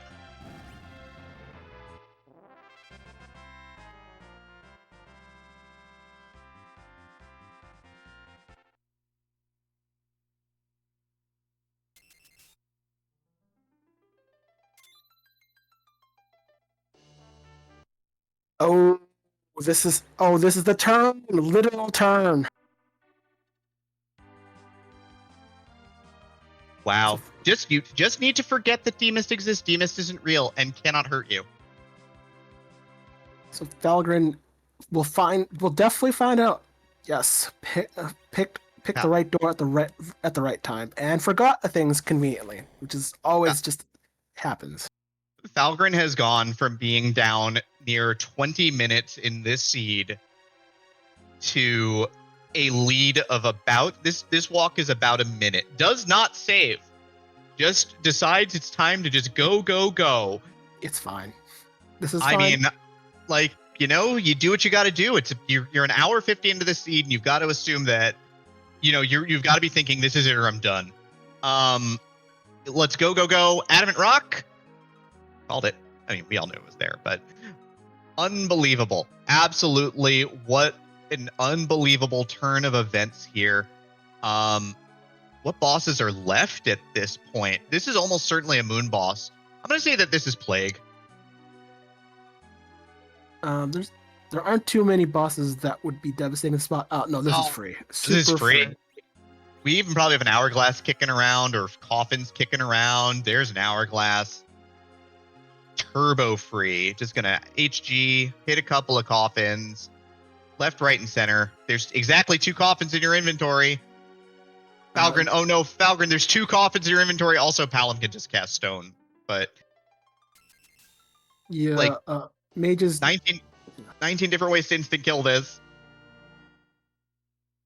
Looks like I'm Oh doing the no. damage route. There are It's not a lot. quicker It's not a methods. lot of it's not a lot of damage, but there are faster ways to do this.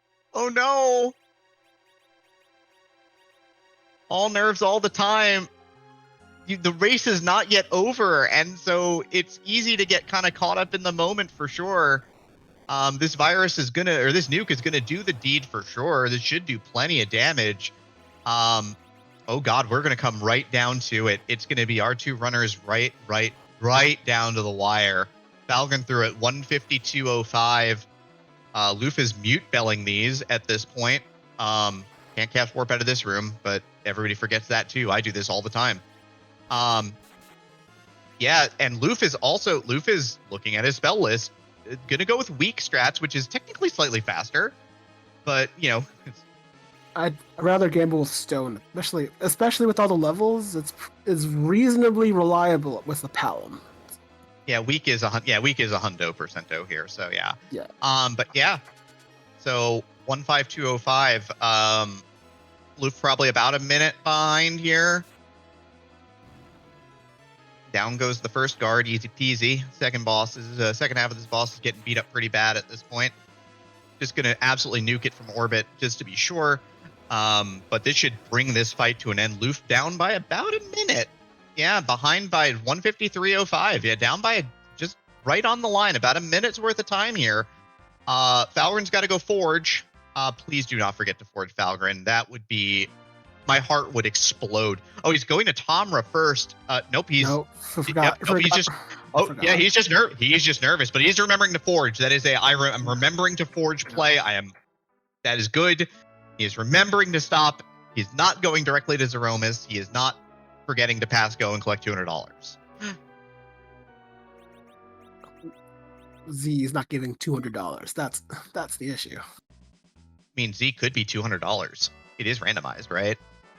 Oh, well, then I better see a Monopoly board. Yeah. You probably could buy some ribbons, but that's pretty much trash. That job isn't getting anywhere. Nirvana staff obtained. Not that we're likely to really need that at this juncture, but LUF is out of the sealed cave at this point in time. Crystal for Falgran first, after a seed that Falgran's been trailing nearly the entire way. LUF gets absolutely baited by the Mist Dragon waiting for him at Cave Bahamut, and that might just be the difference maker here. Falgran's headed up. LUF is remembering to forge as well, so we're not going to get any forge-based mishaps here. And we're going to head over to Troya. We got the pass. Deathlake, you know what time it is. I thought it's time to go to bed. That's what my clock says. Oh wait, no. It's that time of the night. You know, we have these flags where, you know, reminded of the first letter of or the boss of every fight, Zeromus, and you know, this is a randomizer, and we, instead of seeing his lovely portrait show up on our screen every single time, we like to see something else. No, so I'm gonna have to ask that question. Would you like to ask that? Yeah. Why have we been here for an hour and 55 minutes? This seat has been gross. The other question. The other one. Oh, right. Who's about to read a kick tonight? Right. Got it. Sorry. Second try. But yeah, Falgran holding on to about a lead of a minute. This Zeromus fight, unfortunately, should be pretty academic for both of our runners at this point, given that we got the juice.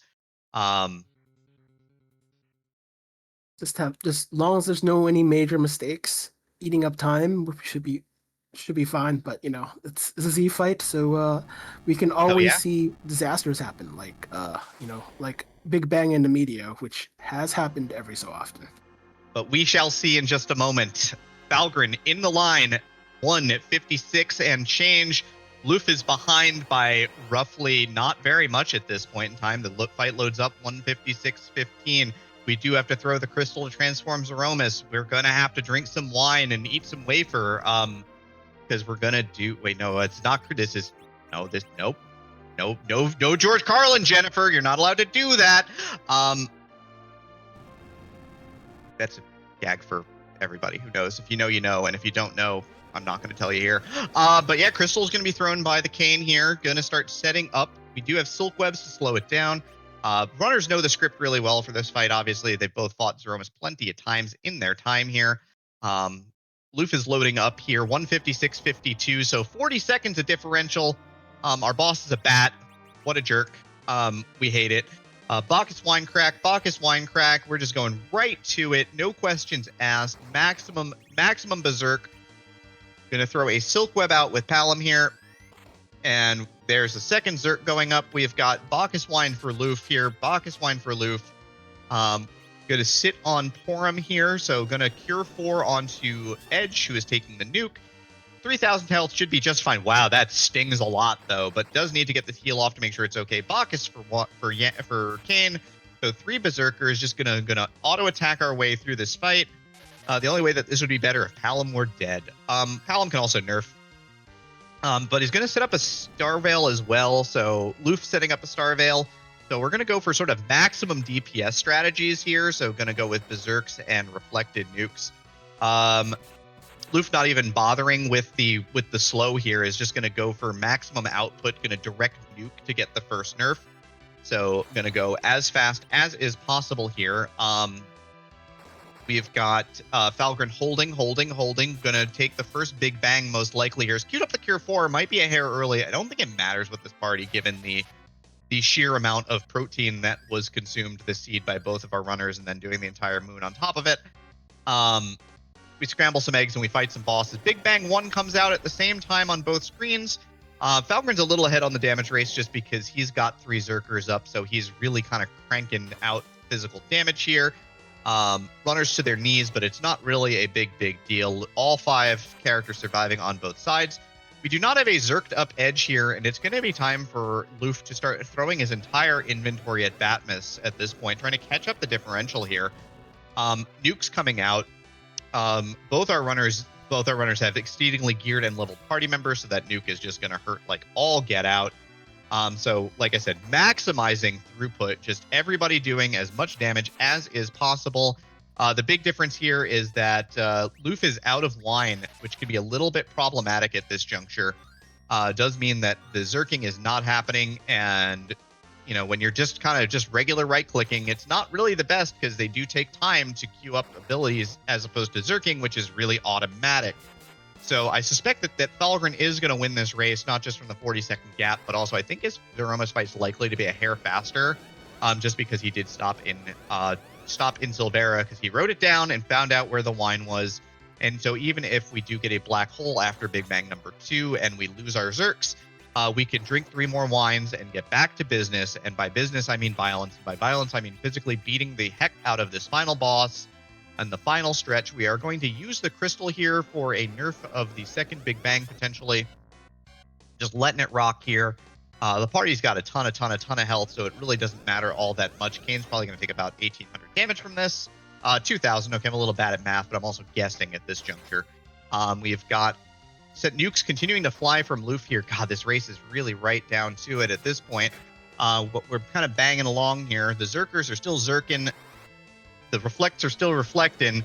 Like I said, the DPS from both of these runners absolutely kind of maximized. LUF just shoving through and just continuing riding on here. But yeah, there's set Shake 2 for LUF. But I think Falgran's about to see rocks in a moment. I believe that he's done about 110,000 damage already. It sure feels like it, at least. It sure feels like he's done, 90,000 plus damage. But no, he's done well over that, as this race is over and done. GG to Falgran. 50-50 time pays off, as going from down near 20 minutes to I forgot that this dragon exists to Luka Key is literally everything. I could have just left.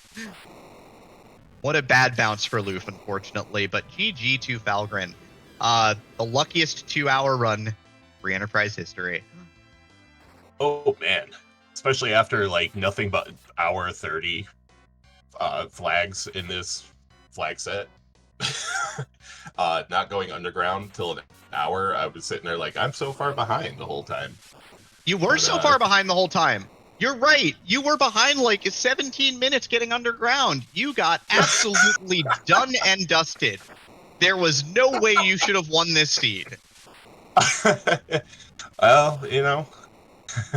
And then you forgot that Demist exists. I did.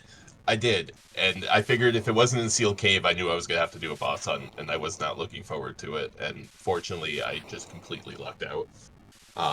It's the same way I saw that it was King Queen Evelyn up on top of the tower, and I'm like, you know what? We're just going to go do that, because that's going to be a quick and easy boss fight. Because by the time I got underground, I'm like, I just need to start hitting everything. Yeah, like we were even thinking you might do the meta skip of skipping the ribbon dais because 64-4 glitch is likely to have been done by LUF, which he did. He got the pass through the glitch, looking for go mode through the glitch instead. But yeah, that was an absolutely wonderful finish. But man, it's hard to state it any other way other than you caught a break at the end, because LUF went into Cave Bahamut and LUF found Demist waiting for him, and he went and he did the Demist, and Demist chained every item in the game otherwise.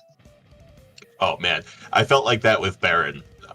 I was for sure if anything had done me in, it was going to be that whole Baron chain into Earth Crystal that led to nothing. Not even characters.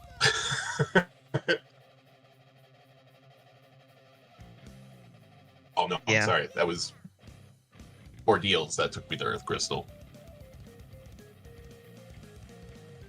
So, do you have any questions, Seth? Like, sorry, go ahead. I mean, I think both of you.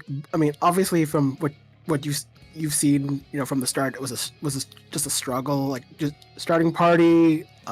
Your routing, probably. I'm sure you'd feel it wasn't optimal either. But just judging from what happened in the beginning, what were your thoughts on the start? Just on the start, the really slow start. Well, so 2 out of 4 of my matches have been Eddie Hero. So I was like, okay, I have at least it's a white mage start, and then the second character that walks out was Eddie, and I'm like, oh boy. Yeah, it was definitely tough. Some of the bosses, especially in some of the spots, weren't optimal for the setup, but I found an early dancing dagger, and that carried for a little while at least. I knew there was an edge in the end, so I knew I just had to get to the point where the explosion wasn't going to wipe my whole party or put me in bad shape for whatever was behind it. So just keep plucking away. That was basically it. I mean, yeah, you took a look at Ruby. That was something. Took a look at the mom bombs. That was something. CPU. That was something. Had you considered doing like even a quick grind with the starting siren on honor deals? Because I'm sure you would have loved not having a difficult time with the bomb with the explosion the first time around. I had either considered that or just seeing if I could pop a quick trap chest in Evelyn. But I mean, fortunately, the only time I'll ever say this is I found Gauntlet, and that just managed to get me enough accumulated experience where I can at least have a few people up and ready for the mom bomb explosion. Oh yeah, I mean, I definitely thought the early regular Gauntlet on Mylan Spot was certainly helpful, because I mean your starting characters being what they were weren't on they needed a bit of help, and that early grind, I'm sure, at least made it palatable for you. Yeah, and I just lucked into a Stardust Rod And then I knew there was a Palom in the Sand Ruby and managed to get that really quick. So it just kind of all managed to work out and just kind of snowballed it into a workable party. Yeah, I thought just relatively speaking, you got better gear than your opponent. Even though you were behind, but you still had better gear, workable equipment than your opponent for a bit. Like it was, like you had the Dancing Dagger and the Stardust Rod, which helped you in different ways. In just that to make kind of catch up as much as the time shows differently, but like just. And he definitely still had a lead, but the little bit of time you saved by having that piece of equipment was, in a small way, a difference. Yeah, I had debated on going into Treasury, and I'm glad I did, because the Zeus Gauntlet and everything else alone was enough to push me over the edge damage-wise. That was definitely the easiest fight I've had in this whole tournament. So. Yeah, we did actually like Treasury, but it wasn't game breaking. So I think you were very fortunate. Like the things that you didn't do did save you time. So that was a very, definitely ran a very, very, very close race. Just no matter, even just the way how things came to be. Well, I'm glad I'm at least got one win out of this whole thing. Always good. So, thank you guys. GG's again, Falgran. GG's, guys.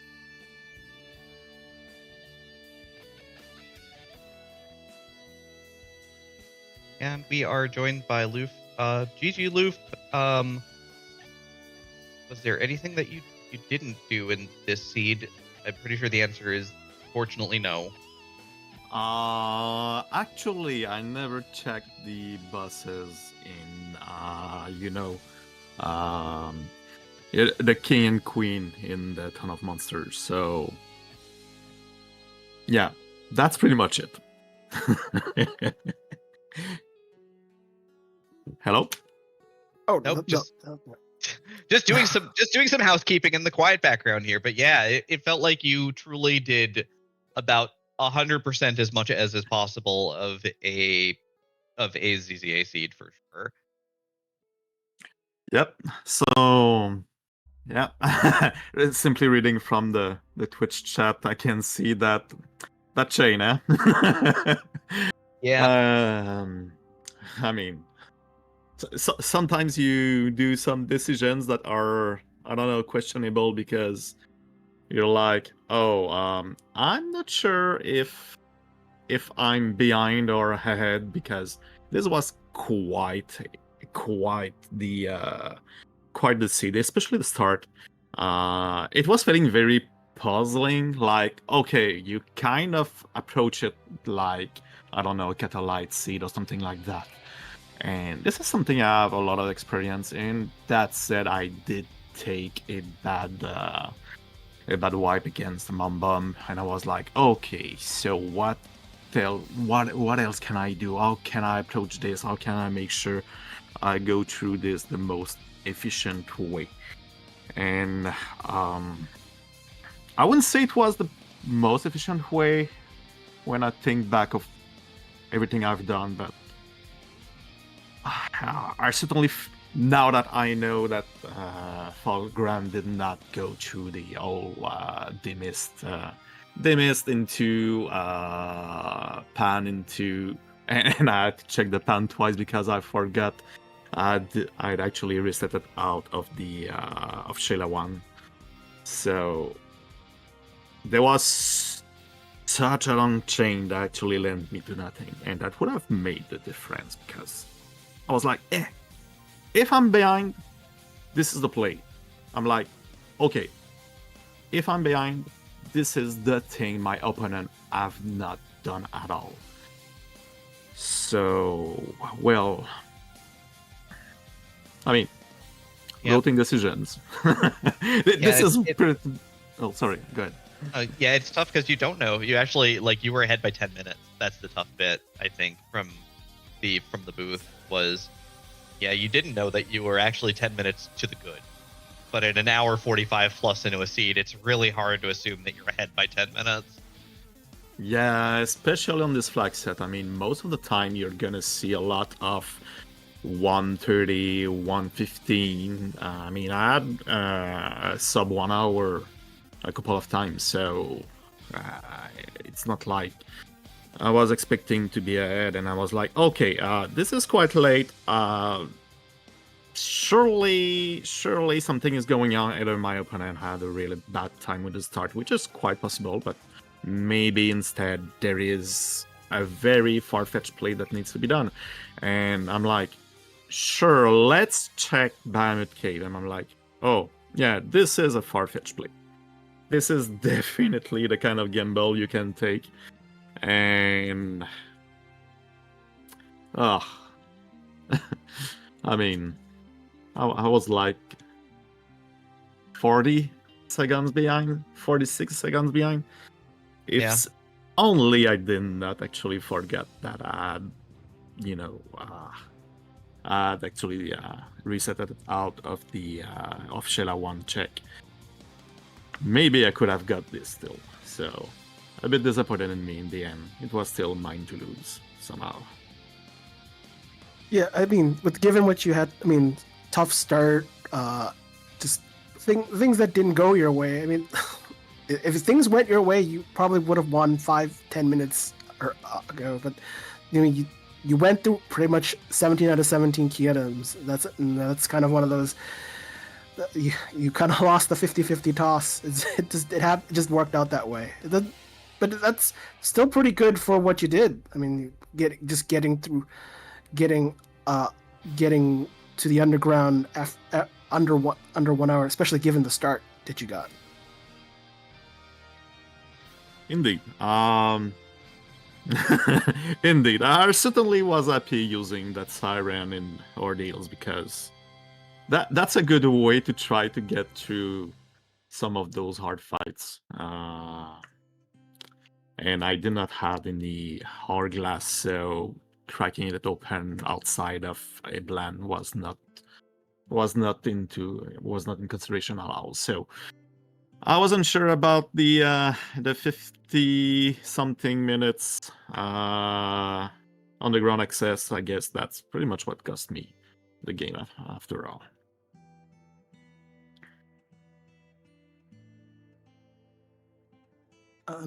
I guess out of questions, Demarine, you have any more? No, I think that's it. That's a pretty good sort of summary of how that went down. But thank you again, LUF, for a good race. GG, even if this was a tough break. And, hopefully your team can pick you up so that you'll make brackets, because I think you kind of needed this one. It's going to be real close. Indeed. But there is still a possibility that, I mean, we still have 2 matches to do, and even if we only win 1, there is still a chance that we still can get through this. So we're definitely not out of the bracket. Not at all. It is a team game after all in this tournament. So yeah. Indeed, and sincerely, both Crispy and Commander Leonard actually played quite well in the first round, so I'm pretty much sure I can give. Sorry, still stressed out of this I understand. game. I'm pretty much sure that they can do this, so I believe in them. Leonhard is in chat. Leonhard is in chat right now, absolutely guaranteeing total victory, 100%. You heard it here first. Commander Leonhard said it, not me. I am not putting words in the mouths of a fellow member of the community. You got this. Do not look at the chat. I am certainly not lying.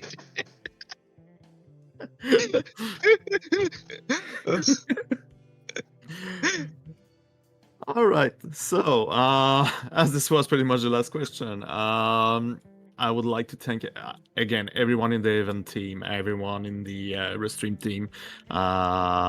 You all do amazing work. Thanks for again doing everything you do for this tournament. It's very appreciated. Love you all. Any last words, Deathlike, before we wrap this party up? No, I'm good. This was Cool. just a completely tight race. Just small things, and